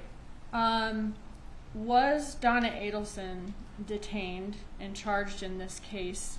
I believe it was on November 15th of 2023. Yes. And we'll get into the details of that. But what I want to talk about now is whether we were able to, on the day that she was detained and charged, was her cell phone taken by law enforcement and a cell bright done on that cell phone? Yes. And in the cell phone that was in her possession, was there evidence that Donna Adelson and Wendi Adelson talked about Charlie Adelson's trial, his November 2023 trial, and the verdict as it was happening? Yes. Are you familiar with Charlie Adelson's testimony in his trial that Garcia and Rivera killed Dan Markel on their Objection, Your own? Honor. Facts on evidence, counsel's testifying. Sustained as the counsel testifying, please establish the foundation for your question. Okay. Judge, may we go to sidebar, please? Thank you.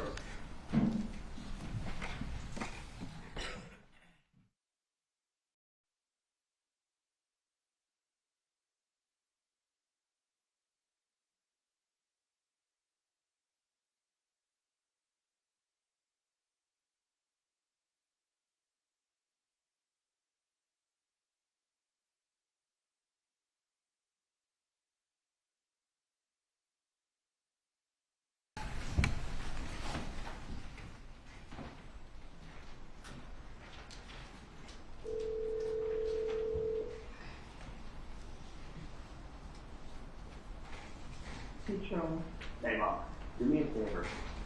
Does Erica have caller ID at the office? No, There is no caller ID. no. Is there a way of looking up what number it was that called? I don't even have that caller ID in the office. It did, and it stopped working, so we could stop it. Was not working properly. Okay, if that number was a non-working number, I'm gonna have someone try and call it again and find out maybe it's working now, okay? Yeah, Alright, I'll call you as soon as I hear something.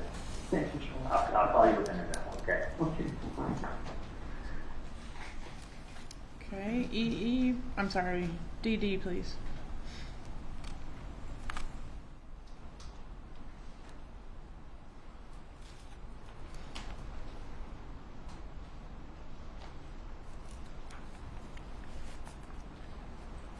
Yeah. Okay. There is no caller ID at the office. Call the fucking number that I gave the other day. I know it was not working the other day when you called. Call it again. If it's very important, then that will be a working number, okay? Exactly. So Exactly. call it again. If somebody and- gave you a fucking wrong number, and it's like, Please. you have an email fucking number. I'm telling you, bro. I'm telling you, I'm in a fucking office and I'm standing outside fucking screen, okay? Call that number. Whatever it is, if either somebody's fucking with your family, fucking with my family, fucking setting somebody up. Okay. And I don't Call. think they're fucking game.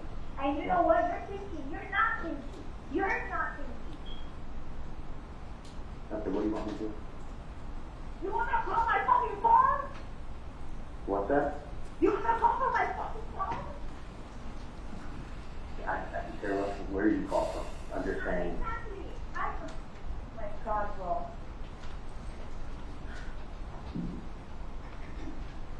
All I'm saying is, don't do And the number's been called 100 times. Okay, That was- call it. If you Right. you go ahead. No. You go ahead and you fucking find a fucking phone and you call. And find out what the fuck is going on. If they pick up. Because they're obviously not, it's not a working number. You find another phone and you go call.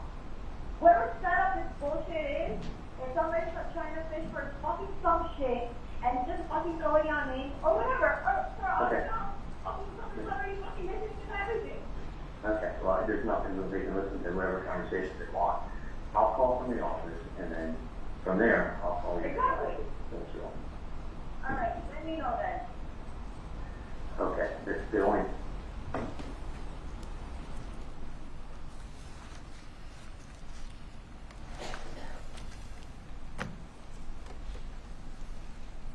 Okay, what's next? Next is EE. I'm sorry. That's right. E1. I think we have We have EE still. Okay. E's Charlie back to Katie again. 37 seconds at 11:17 a.m. Before you publish, Mrs. Adelson, if you need your amplification device or your headphones, please wear them. It's It very is. important that you are able I know. to follow all of the evidence as it takes place during the trial.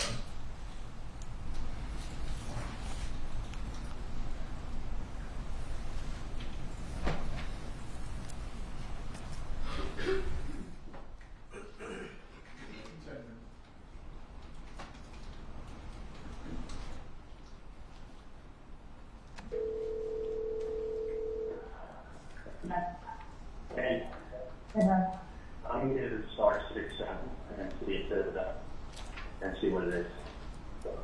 Okay, do that. Okay, you haven't heard anything from me nonsense, have you? So what? You haven't heard anything from any of this nonsense. No, obviously we're on the same page. Okay. Let me do that. See where we are. Okay. Bye. Okay, now we go to EE1. Is this the same day?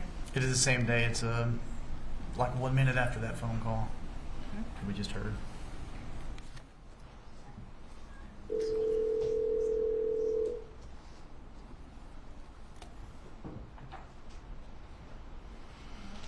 Starts at the start.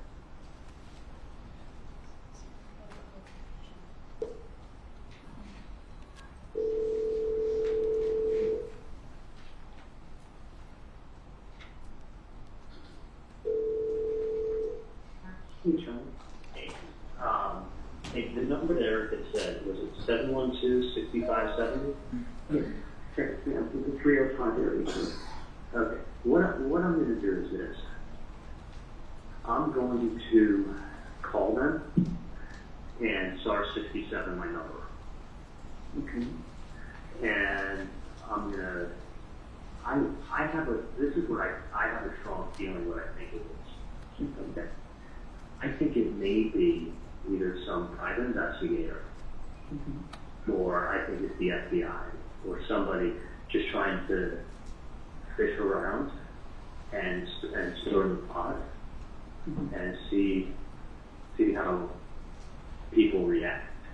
You know, when we think it's what she said, Lexus. I think it's one of the two. I mean, I'll tell you why. It's a last ditch effort to probably try to stir a pot and see what comes out of it. Because the thing is this, it's not done like this. It's not. I mean, you gotta understand, like, I think it's someone playing games, because you gotta understand, it's not done like this. B, listen, you've done absolutely nothing wrong. I've done absolutely nothing wrong. You know, and I think it's someone that may think they know something. So since they think they know something, they're trying to stir the pot. So it's somebody really stupid, because we don't have any information. If I did, I would collect my reward. So I don't know of anything. You know, the fact that you're being extorted, sometimes people react differently to different things. Some people are extorted and they're like, you know what? It's like patients who extort you all the time. They're like, give me my money back, or I'm going to the board of entry. Well, I've done nothing wrong, but if I go to the board of entry, it's a bigger fucking headache than anything else. Right. So even though I'm 1,000% right in the dentistry I do and the work that I do, I don't want to deal with the board of dentistry. I don't want to walk in there and have them say, you didn't tell me. Yeah, that's funny. I was talking to the dentist yesterday about it.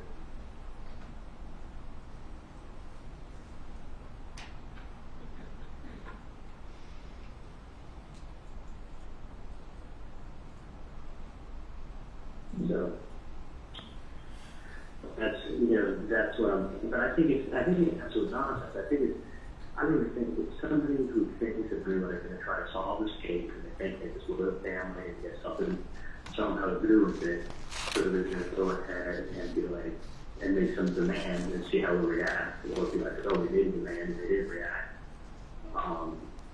It's just very odd, because we've had nothing to do with it. I mean, I don't know who the hell this guy is.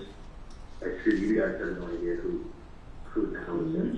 Mm-hmm. And you pick up a newspaper and you see a last name, and it's, in the old days, you have in the old days you have there's no way of looking anything up unless you work for the CIA. Nowadays, a homeless guy with his cell phone can go on the World Wide Web, push a name in, and 3 seconds has addresses, locations, and then for $19 you can find anything. So, and that's the thing is like, me, my house is not listed. So if you went that search route, you would have found it. But that's like, so it's even odder is that they're not bugging Wendi. Mm-hmm. Because that would be the first person I could do it. Mm-hmm. I mean, and that's the weird thing that they're not bugging her,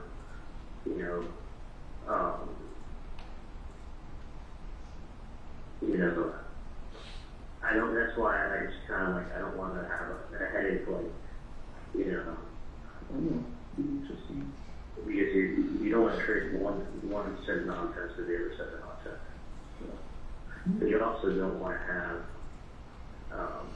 someone not getting your door every other week. Exactly. That's why I was hoping, maybe if you had friends in this thing that you could. But that's not working out. Yes. So, but I think I'm just gonna call them up and see what they want. If it's a non-working number. Well, that's what I want to see if it's not working. Yeah. They've not been working the other day. Yeah. I think it's working. So let me see what they want. I don't think, let me see what's going on. Okay. Yeah. Keep my phone and I love you. Dad went to work today? He did, but I called him on the way, which I didn't want to do, but I knew that Arthur was going to tell him if he came in, so that was an option. Okay. Mm-hmm. All right, let me call Do you want me to check the number with Erica and call you back? No, check with her and just call me back in a minute. I'll just text you back. No, just call me back. I'll call you back. Okay. Call me right now. Okay. All right. Does Charlie call the undercover? Yes, he does. Okay. He does. On what date? This is the first call to the undercover, right? This is the first call to the undercover on 4/28 of 16. Okay. Please publish FF.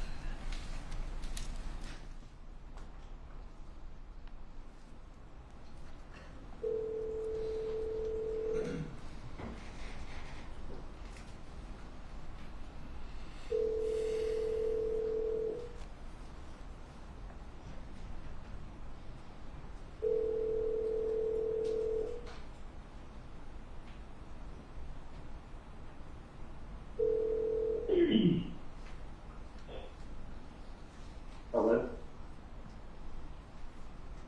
Hola, Liga. Hello, Liga. Who is this? Who's this? Someone's been calling my family and trying to figure out who this is. Well, in reference to what, man? Someone by the name of Sandy called. Yeah, that's me, man. Alright, what's going on? Well, what's going on is my brother's Tato. Okay, my brother's Tato has not been taken care of. His family's not been taken care of. I talked to Bankless Tato. Why are you calling me? Who are you? I gave the number to a lady. I don't know the topic. You don't know Taco? I'm not sure you know Katie and Tuca. They've been taken care of since family problem been taken care of up north. I don't know I was- who you are. You don't? Well, this is going away, my friend. Because let me tell you something. I was at Broward with Taco, and he told me the whole story. He told me nobody was taking care of him, nobody was taking care of his family. The family was taking care of Katie and Tuca, and nothing's been taken care of with Taco. So we know what's going on. And Taco needs to be taken care of, do the right thing. The lady already has the paperwork, she knows what I'm talking about. We know Katie, we know Tuca, we know they've been taken care of. Let me look at No more fucking around, man, no more fucking around. This ain't going away, you guys need to do the right thing for Taco. That's my brother, man. That's my brother, and he needs to be taken care of. His family needs to be taken care of, just like Katie and Tuca have been taken care of. I've never met these people, but let me call you back, okay? That's bullshit, man. You know exactly what I'm talking about. You know this lady. I don't know your relationship with your lady, but we know what the fuck is going on. This ain't going away. Take care of Taco just like you take care of Katie and Tuca, man.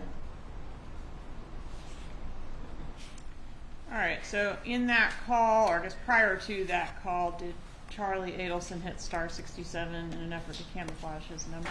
He did. All right, and then when he hangs up from the Undercover, who's the first person he calls? Catherine Magbanua. How many calls does he make to her? At least 3 that I recall. All right, and does she eventually call back? She does. Is that our call GG? It is. Yes, ma'am. Publish GG, please. You may examine. Hi, what is your name? Hi, my name's June Umchinda. Will you spell that, please? The first name is June, and the last name is Umchinda. Where do you live, ma'am? I live in Boca Raton, Florida. Do you know Donna Adelson, the defendant in this case? I do, yes. How do you know her? I was Charlie Adelson, her son's ex-girlfriend at one point. Okay, when did you date Charlie Adelson? I dated him in 2015 to 2017. I met him after the murder. Okay, do you recall what month in 2015 you began dating Charlie It was Adelson? October. And then broke up in what month of 17? In June. Okay. Can you describe for the jury what the beginning of your relationship with Mr. Adelson was like? Well, in the beginning, him and his family were not being investigated by anything, so it was just a normal relationship we had.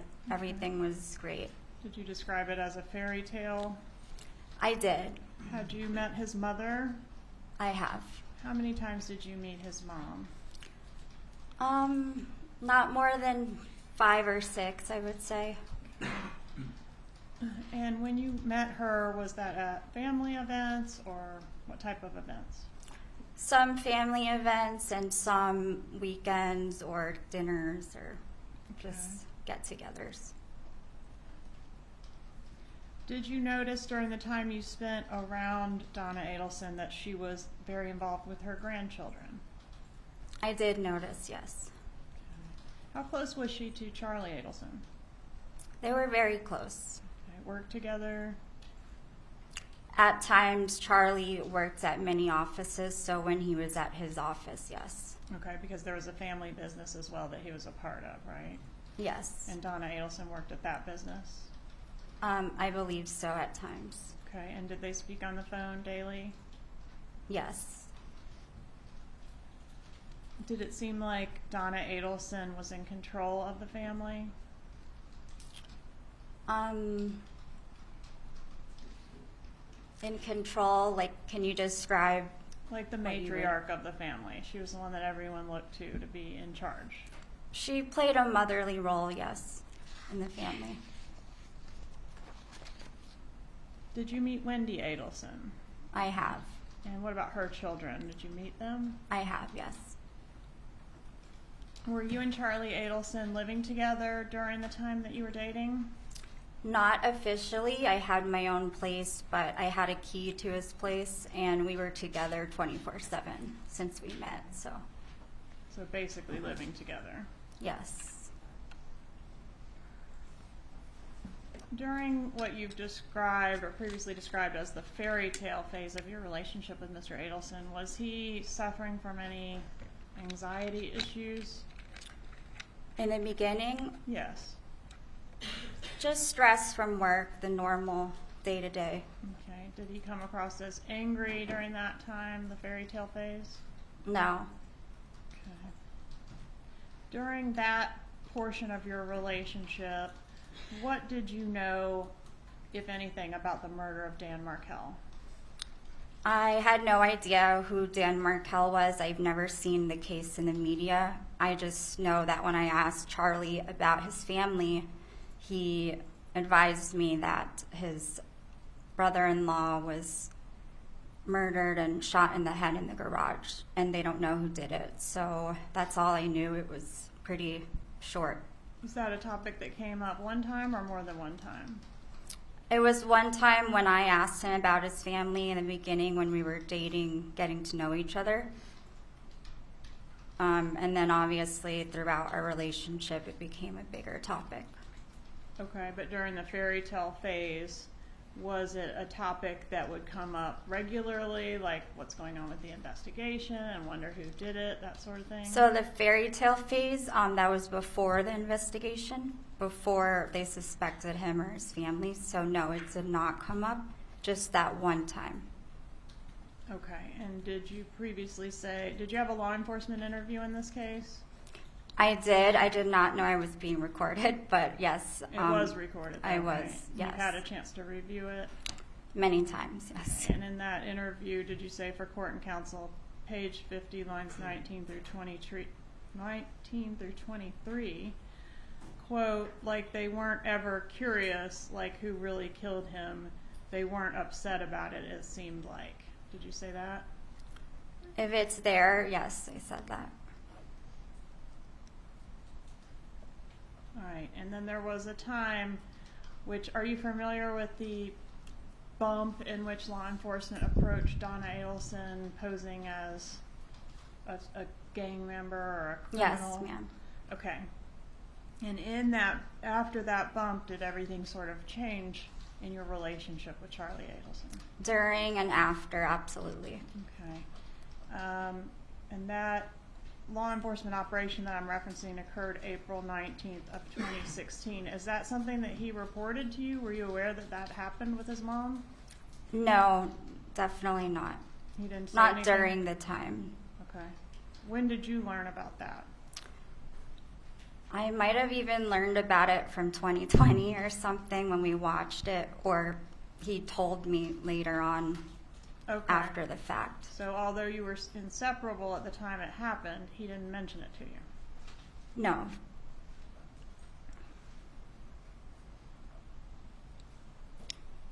In what ways did Charlie Adelson's behavior begin to change around that time?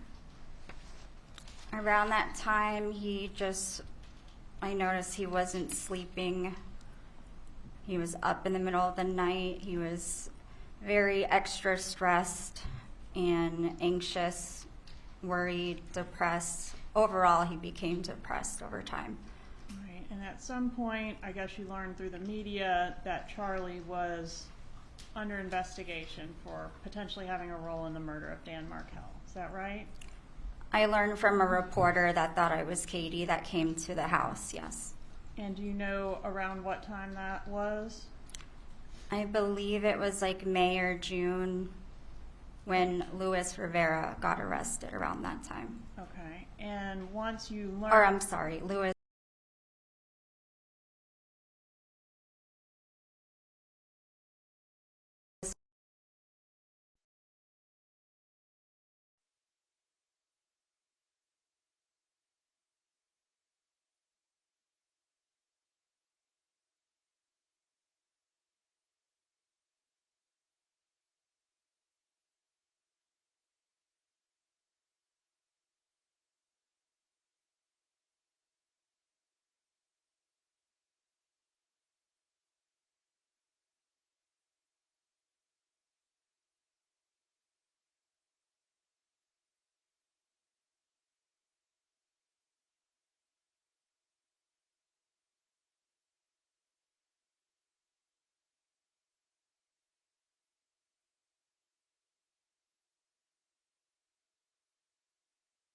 You did learn some things from the media about this case. Was there something that stood out to you about how the hitmen said they were paid? I did read the affidavit and everything, which said Lewis or somebody mentioned they were paid in staples, like bundles of cash with staples. And why did that stand out to you? Because I noticed that Charlie stapled his money, or he had money that was stapled. Okay, so you had seen that in his residence before? Right after I read that, so after I you- found out that the money was stapled. After you found out the money was stapled, you saw the stapled money? Or no, sorry, let me think. I can't remember the exact moment, but I know when I saw the money, a red flag came up, and I was like, after the fact that I saw it, I was thinking, oh, I think Lewis said he got paid in some stapled cash, and I mentioned to Charlie that he should just put a paper clip in it. Instead, we talked about the staples. So Okay, but you had seen, before learning that the hitmen were paid in stapled money, had you not seen stapled money in Charlie Adelson's residence? before the hitmen were paid, Yeah. I didn't know Charlie back then when the hitmen were I'm paid. sorry. I'm sorry. Clarify the timeline. Yes. Before you learned that the hitmen were paid in stapled money, which you learned from the media, you had seen stapled money in Charlie Adelson's residence. It was after, because when I saw it, I was thinking to myself, that's strange, the staples, and then it clicked. So it was after I saw. After you saw the article or the TV broadcast, you then observed it. After I found out. And that's when it Yes. clicked. Yes. Okay. And the stapled money that you saw was $100 bills stapled into $1,000 bundles. Is that right?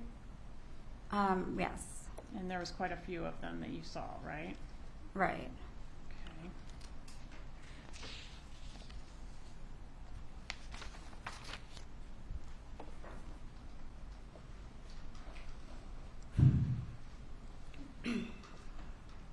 During the time between, I guess, the few weeks before that article was published, so between what we now know was the bump and when all of this came to light, did you notice Charlie beginning to communicate more with Catherine Magbanua?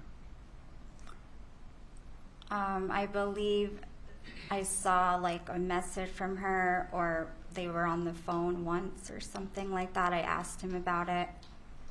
Okay, did you previously in your law enforcement interview indicate that you saw him going back and forth with Katie on the calls, like, and I said, oh, why do you guys talk so much? You remember that? I do. So I was referring to the episode where it shows him and Katie going back and forth on the calls. And then I told Charlie and said, you never talked to me like that. So I was wondering why he talked so much to her. Isn't it at that true time. that you noticed him talking to her at odd hours prior to the media broadcast? No, that was all in regards to the episode that I saw, that they showed him talking to her at odd hours. You don't remember telling law enforcement that it was weird because he didn't wake up early, and you saw that there were on the phone the times that they were talking, and it was like 7 or 8, and you thought, oh, that's odd. No, I did say that, but that was in the episode. I told Charlie that I thought it was odd because we don't talk that way, and he said we live together, so. Okay. Have you described him as being paranoid during this time frame? Yes. Okay. And did he talk to you during this time frame about believing his phone was being tapped? Yes, a lot. Had you ever met Catherine Magbanua? I met her briefly. She worked at her front desk dermatologist office that I went to. So before I knew Charlie, I met her there. And was, at the time that the law enforcement operation occurred, the time frame we're talking about, was Katie his most recent ex-girlfriend? No. Who was the most recent ex-girlfriend? Before me, it was someone named Whitney Kick. Okay, so she was in between you and Catherine Magbanua. Yes. Did you ever know Catherine Magbanua working for Charlie Adelson or the Adelson Institute? No.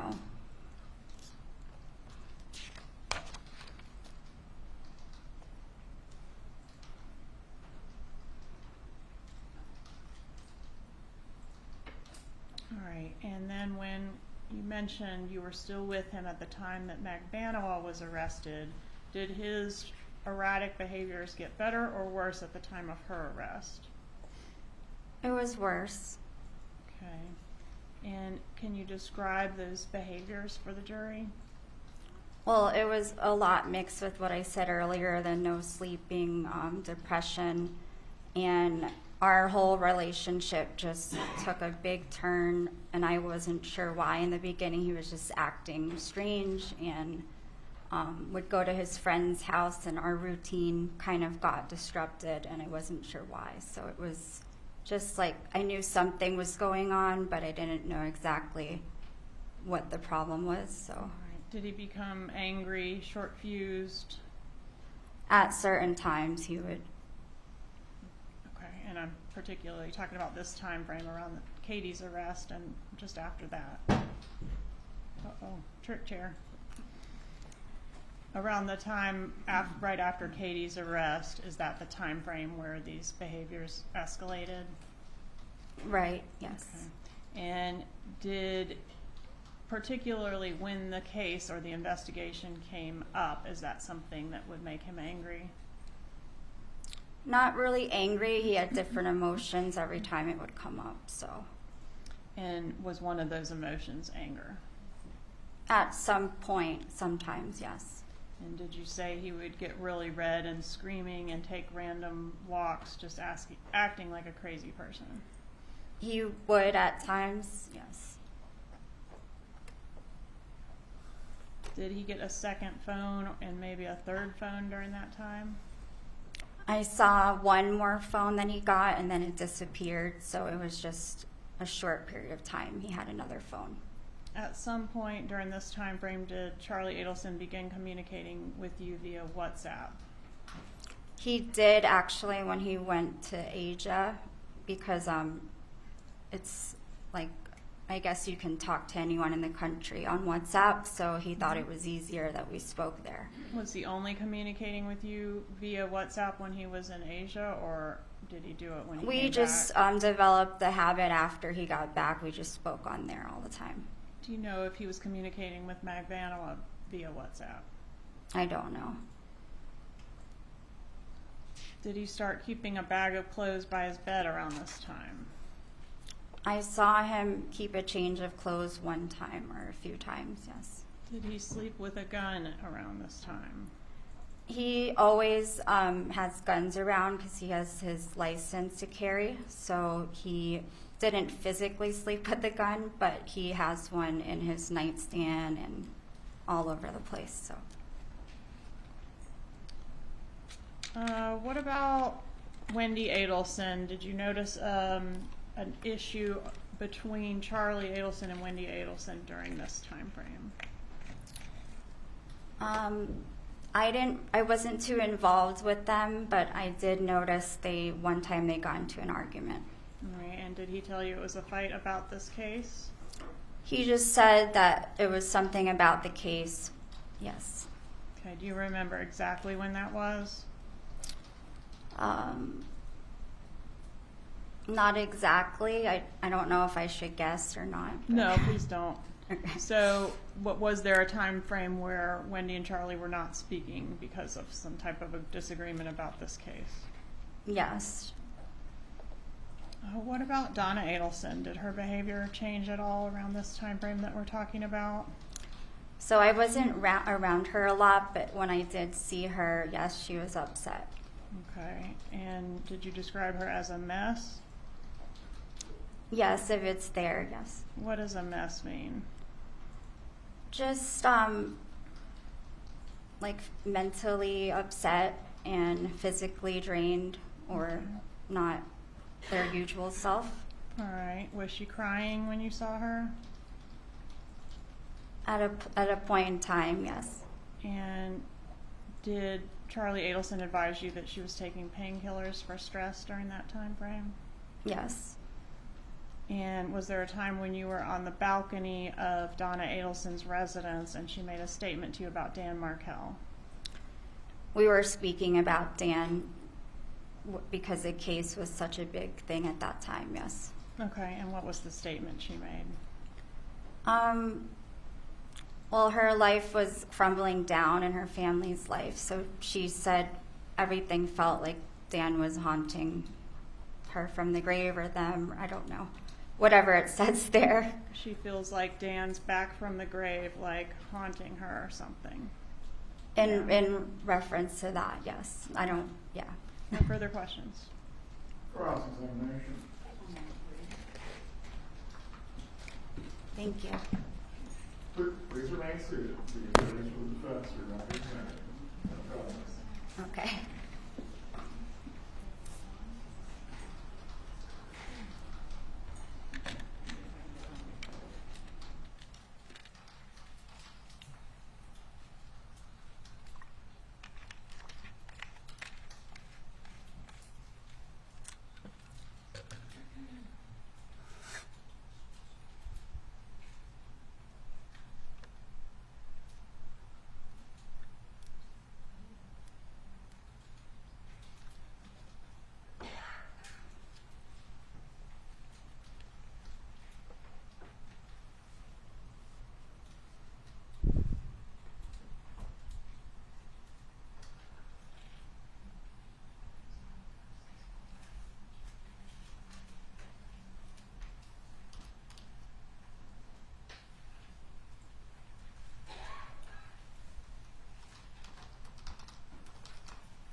Go ahead. Did Charlie Adelson make a statement to you about Catherine Magbanua's breast augmentation? After the 2020 episode, he made a statement and joked about it, yes. What did he say? He was saying they were thinking that he paid for the whole thing, and then he said, like, he said he paid for one or something and laughed. Only paid for one of the breasts. Half of the work. Right, but he was laughing, so it was just a joke. Okay.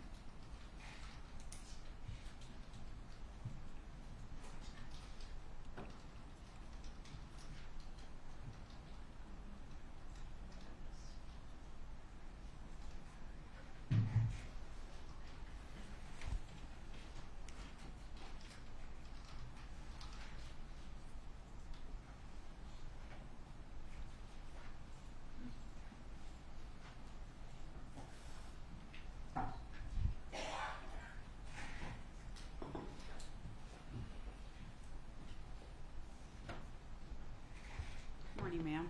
Morning. My name's Jackie Fulford, and I, along with Josh Zellman, we represent Donna Adelson. I've never met you before, correct? No, never. Okay. I just really have a few questions. There's been some discussion in your direct examination about what you might have told law enforcement during an initial interview, correct? Correct. And you were told that that was not being recorded, correct? Yes. And that whatever you said wasn't going to be used, right?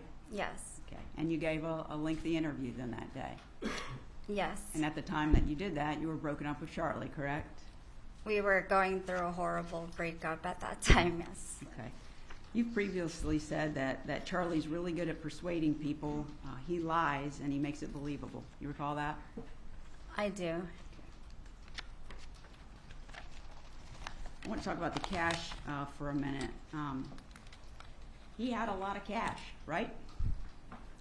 From what I saw, I don't really know his bank account, but I'm just talking about the cash that you saw. Yes. Okay. And you've testified, there seems to be some confusion about whether you knew that before you saw it come out that it was stapled? Because I thought you previously had said that when you saw in the article that Luis Rivera referred to being paid in stapled cash, that a light went off in your head because you had previously seen Charlie had stapled cash, correct? Correct. Okay, and he had it stacked in $100 bills in groups of 1,000. He'd put 10 together and he stapled them, right? Right. I didn't see him staple them, but you they saw were that it was- stapled already. You saw that it was stapled, correct? Yes, And he had a safe in his room that he kept money in, he did. and it was a very large safe, correct? He had guns in there too, so it was large. And I think at one point you told law enforcement that it was about the size of a refrigerator, right? Right. Okay.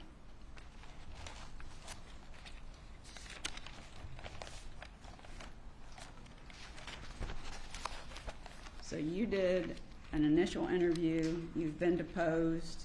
You testified in Catherine Magbanua's trial and in Charlie's trial, right? Right. This is my 4th trial. Okay. So I have the transcripts from each of those. And you testified on direct that you didn't think the Adelsons, referring to all of them, you didn't think they were curious about who had killed Danny and what had happened. You recall telling law enforcement that? Right. At that time, it seemed that way. Okay. And didn't you later say that you were really just speculating about that? Yes.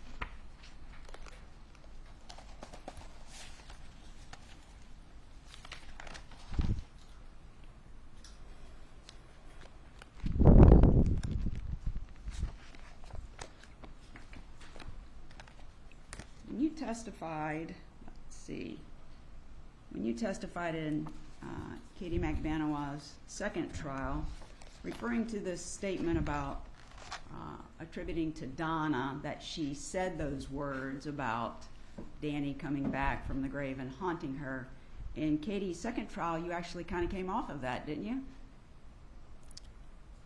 Wait, I'm sorry. Can you say it again? Yeah, sure. When you Lost train of testified, thought. so you originally made that statement to law enforcement. You used those words. Yes. He came back from the grave, haunting her, something to that effect. Right. Okay.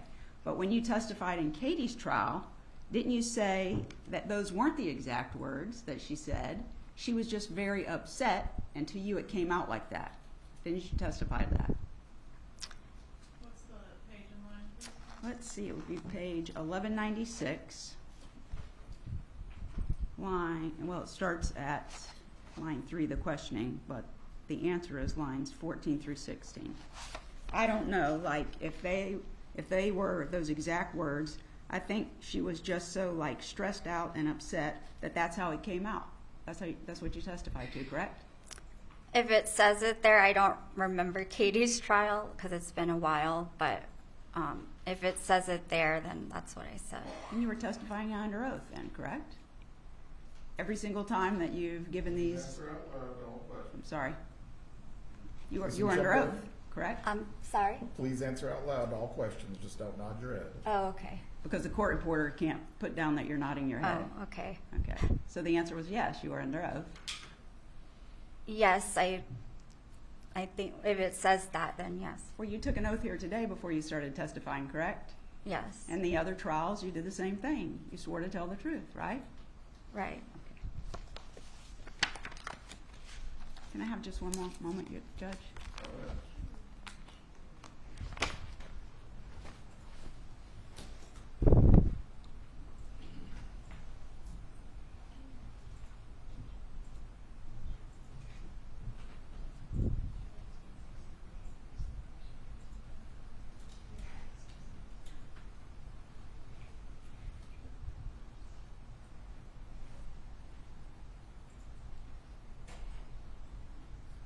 Nothing further. Any redirect examination?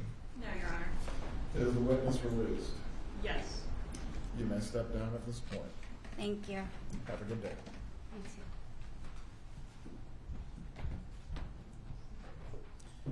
Please call your next witness. State calls Ryan Fitzpatrick.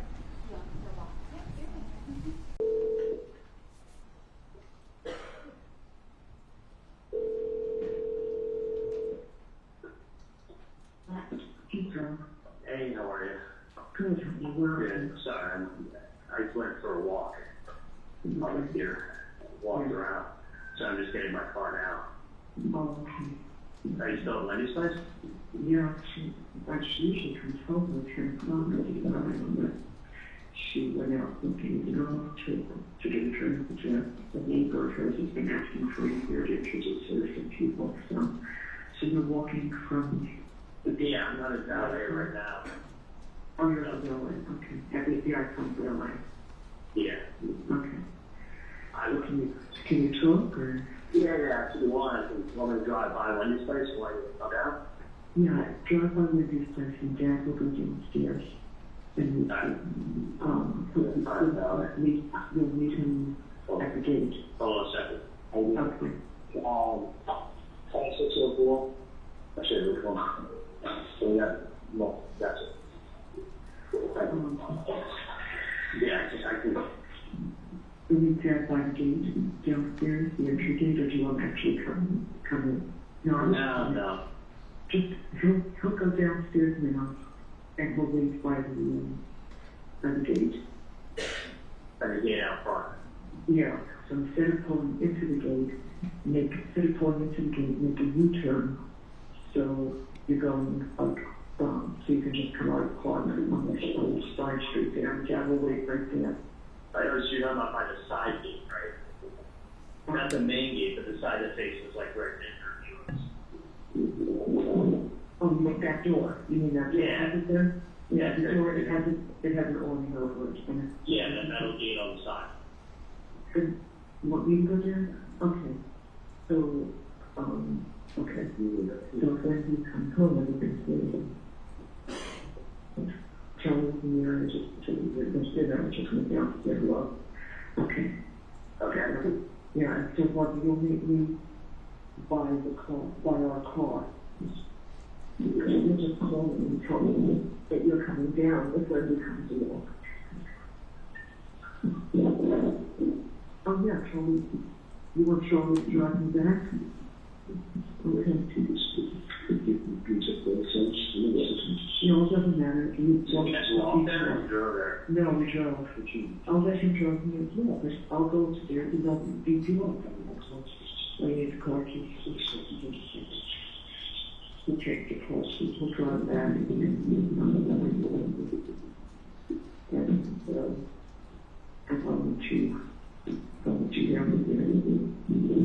down the green one. Okay, on the side. Down the side, and then he'll drop her back to the icon, okay? So I'm going to go downstairs now. Okay, sounds good. I'll head down and I'll be there in a minute. Okay, bye. Okay. All right, and shortly after this call, we have one involving June Mchinda. Is that right? That's correct. Okay. Publish N.2, please. June, you didn't run away. How are you, honey? I'm good. How are you? Oh, I'm good. I'm sorry. We're keeping him way too long. I promise I will send him home at 1 2 very soon. It's fine. I'll just talk to him later. Okay, hold on 1 second. I'm sorry. I tried calling you like 10 minutes ago. No, it's fine. I'll talk to you later, you know? I really am going to call you again in 10 minutes. It's okay. I got a bunch of things with the office going on. I'm trying to sort out. It just became a bigger deal than I thought it would. Keep your phone with you there, okay? Just call you when you can later, okay? All right. Keep your ringer on. All right, so I want to jump to the next day, April 26, 2016. Call O, please. We're going back to Garcia and Magbanua here. That's correct. The last call was at 11 o'clock at night. This call is at 9:48 a.m. the next day. Publish O, please.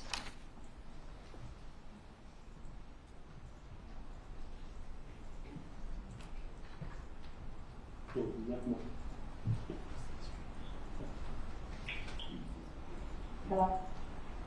What's going on? I didn't get to the hospital. I lost it, but, did you run and did I give you an extra money or something for explosion? Of course, don't worry about them. They're fine. You got more than you got everything you need to. Alright, Okay? that's me to talk to you though. The sounds approaching right now, which you talking about. Your son's asking about you, so I'm going to have to set up a conference call, something to you. So what?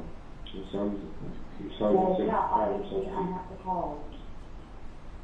Yeah, you can talk to him. I will. I'm calling you back. So if anything, I'll drop them off to your mom or something like that. What are you talking about? No, don't involve her mom in anything. You call my mom? You call my mom and say something about shit. My mom said that you call her, she's... All right. When you're up on a wiretap, are you able to see text messages? Yes, we are. And are you able to see the content of text messages in real time? Text messages that go through the system, correct. Okay, and so chronologically we get to what we're calling P. Is that a text message? It is. Tell us about that text message, please. It's a text message from Catherine Magbanua to Sigfredo Garcia, and it's at 9:52 a.m. So just a minute or two after the call we just heard? Correct. The call that just cut off, this text was sent right after that. Okay, and what's the content? It says, need to talk to you about something else. That was it. All right, need to talk to you about something else. And does Garcia reply? He does reply about 5 minutes later. And what is his reply? He said he was whatever.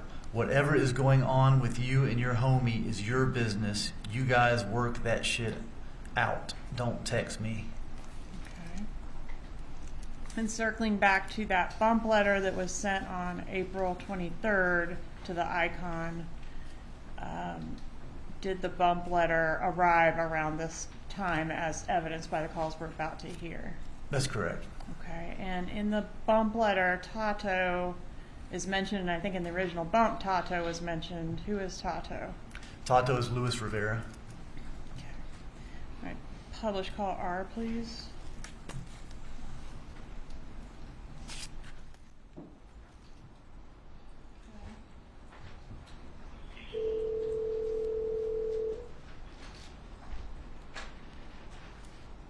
Good morning. Hey, how are you? Good, how are you? Good. Yeah, what's going on?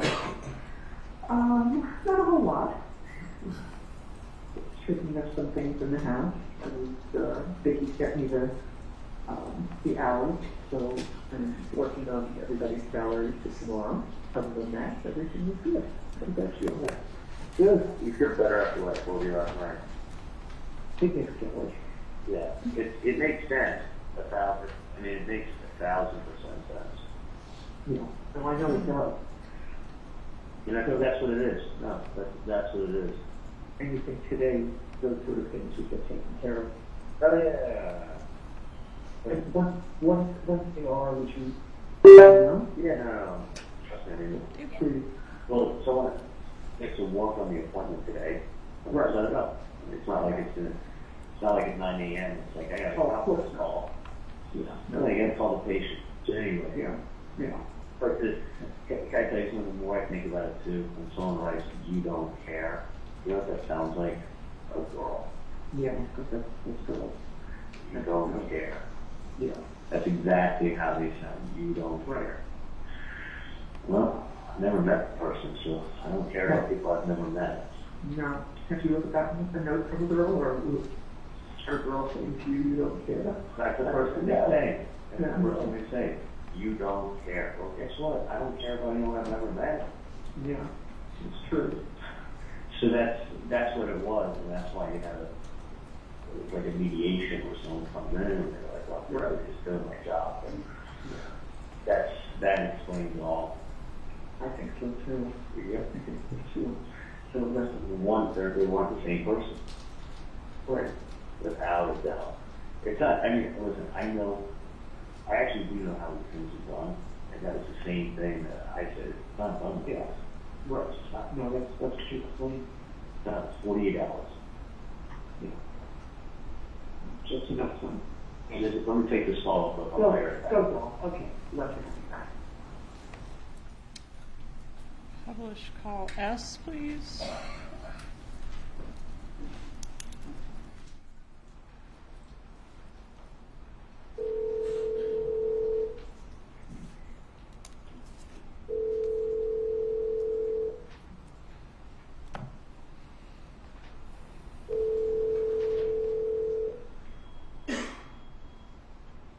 Hey, honey. Hey, yeah, you just sent me the picture. Who is that lady? Angela, Bobby Charlie, Charlie? Yeah. Is Anna?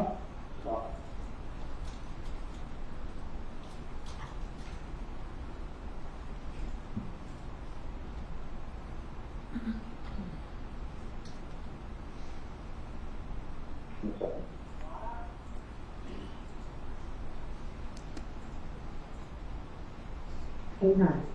Hey. Hi. Quick question. Did you ever check that phone number I gave you last night? Yeah, everything's fine. It's just Dad took the day off. Dad did not feel well, actually. He didn't go to bed until 5:30 in the morning. So I stayed at 5:30. I got up actually at 6:30, and he said, "Well, look at me," and said, I said, "No problem." And I told the girl that he didn't feel well. His patients are all being seen Wednesday, Thursday, and Hang on a second. Hang on a second. Sure. Yeah. Okay, can you take an X-ray for me? Okay, I'll be there in 1 minute. Sorry, yeah. Yeah, so that was, he could not remember, and I said, we didn't go to sleep. And Yeah, no, it's... he's actually caution. So did you... That's fine. Did you tell him what I told you yesterday? I mean, it's not... 100%. I mean, does he agree? Does he agree Yeah. with what I said? I mean, it's not... It sounds like it will be fine. It's just a 1,000%. I know. Yeah. I know what you worry about is when you don't know Right. who's doing No. something. No, but it sounds like this company usually fixes those bridges pretty quickly. But So this they is should be not this. Yeah. Stop like a fucking nonsense, because I really don't want to come down there anymore. I need to distance myself from it. Right. I mean, Okay. just hear me out and listen to me. I am.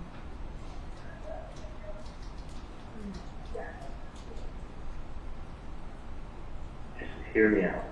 I am. If you don't know who the person is, it's a much bigger problem. If you know who it is, it's very, very easy. Okay? Right. And you always, I mean, you guys are notorious for always getting worked up over everything throughout. As long as I've known you, it's always been, it's always been everything's a big deal. Got to get worked up about everything. Everything is a huge deal. And I'm just saying, like, so this is no different. But I'm just telling you, like, stop, because it's not anything more than nonsense. Okay.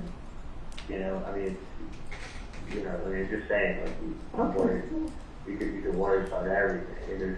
Listen, you didn't do anything wrong. You didn't do anything to anybody. Somebody is fishing. Let them fish. They know too that you don't have nothing to do with anything. So it's not like, it's like me going to my next door neighbor and saying, hey, I know you're, whatever. Like, okay, they look at me like I have 3 heads. I mean, that's pretty much the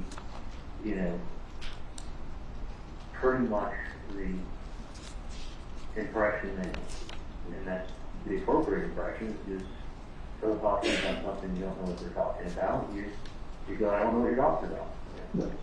So somebody has somebody to talk to, and you told them you don't know what they're talking about. Like, basically, you get lost. And that's true. You don't know. If you don't know, you don't know. If you don't know something, you don't know something like this.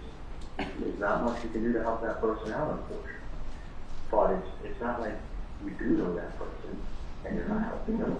You don't know somebody, you don't know somebody. So, it's like someone coming to talk to me about someone who I don't know. I just said, dude, I don't know who you're talking about, and I don't know. Sorry. Like, I mean, so I'm just saying, you get worked up. It's not done like that. It's done. It's warm.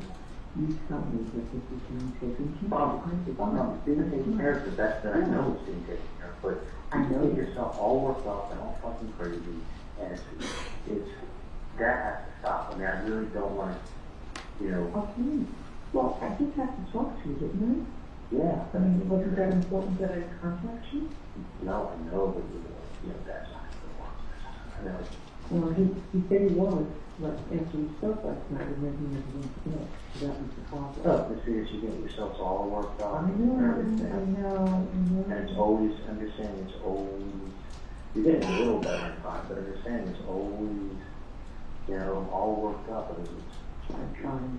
I know where it's Not coming good. from. Well, I know, but I mean, I maybe, understand what you're saying. I totally understand what you're saying. and you don't realize that you probably watch too many movies. Probably. It's not like, oh, like, yeah, we'll get one of them and then the other one will start paying. Like, the stupidest thing I've heard, it doesn't work like that. Okay. You told me all this yesterday. I know. I understand what you said. And I got it. I found it. And until you get better do it. Because I will. Well, that's great, but I'm just saying, it's not like, you know, there's nothing, there's nothing, To be concerned. no, I mean, there really isn't. I mean, listen, someone wants to bother your nonsense with threats. I mean, it's not uncommon. And it's, when you get nonsense with threats, I mean, first of all, they don't give you a number. I mean, everything is so traceable. It doesn't, in a billion years. I mean, especially any electronics is extremely traceable. The other thing is this, is that, I'll let you know, people, if someone doesn't want you to know what they look like, they wear a hat, they wear glasses, they put on a beard, they, you know, they could listen, for $5 at the costume store, you can buy an Abraham Lincoln beard. You put that on. Yeah. And you wear glasses and a hat like everybody else on South Beach because it's really funny outside. So someone would come over wearing a hat and glasses and talk to you. So you can't see 3/4 of their face. And they walk around with a big fluffy hat and glasses and come by. Like, no. Like, that's not that. That is not how it's done. Yeah. Okay. No. That's I mean, someone has to look at this. It's either a complete nonsense, which it is, but somebody has someone can go there and tell them something. And that's why the guy was, that's basically what he did. You know, all right, I'll go there and I'll tell him something. Like, and that's why it's dumb for the dumb like that. Otherwise, it would not be. You know, listen, you didn't do anything. You didn't do anything to anybody. You didn't do anything to where these people are. They're not going to go through the amount of planning and stress and logistics and risk, because something can always happen. I mean, like even the best laid plans, I mean, even the best laid plans, you could have, you know, there could be an off-duty officer taking his dog for a walk, just happen to come around the corner, something happens to happen, you know, or somebody goes to do something, and as you go to turn, they tear their knee. You know, they're laying on the floor with a torn ACL. Like, there's a lot of risk when somebody does something. There's a million and one things. So to do that, what's the reason? There is no reason. And that's why it's nothing that, you know, it's nothing that you have to worry about. And it is being looked into. Yeah, that's all I mean. Yeah, I mean, but it's not like, you know, trust me. I mean, you'll probably get a heart attack from things before that happens to you. Okay. So, I mean, if you're saying like that's probably more likely. Okay. So I'm just letting you know, but I can't like. No. But I don't believe me. I don't want you to. I won't. I'll only let you know if it's something very important that I need to tell you. I know, but I'm just saying it's. And I thought that was important enough that I needed to take it to. Yes, I spent my whole fucking night down there last night. I get it. Believe me, I know. You know, I mean, I want you to go home and have some peace tonight, so please just. Okay, no, I was really planning on going down there and talking to you again. I'm just saying, like, it's utter nonsense. Okay. And when I say this, Great, you guys, great. when the first thing somebody says, you don't care, that is a girl's right. Yeah, I didn't even, honestly, I didn't even remember what it was. The first thing it said is, you don't Yeah. care. Okay.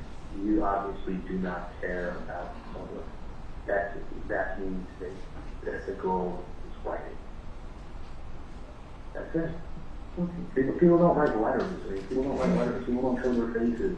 People don't give you cell phone numbers. Like, it's not done like that. It's somebody just messing around. Yeah. Listen. I got you. I mean, I'm just saying, like, you have to understand, if somebody was going to do something, nobody would show their face. Nobody would give you a cell phone number. Nobody would write something and put it in the mail. Do you know what I'm saying? There's each one of those is a huge mistake into itself. When somebody does something, you'll get, someone gives you a visit, you won't be able to identify their face, and you'll be given 48 hours. That's a visit. Yeah. Not someone, like, not how to go for that. Not a million years of silence. So, let me get back to work with some business here, and again, just stop with the nonsense, okay? Okay. You know, well, I mean, with all this, you know, when it's so afraid the way the law down with Ben, that he runs this.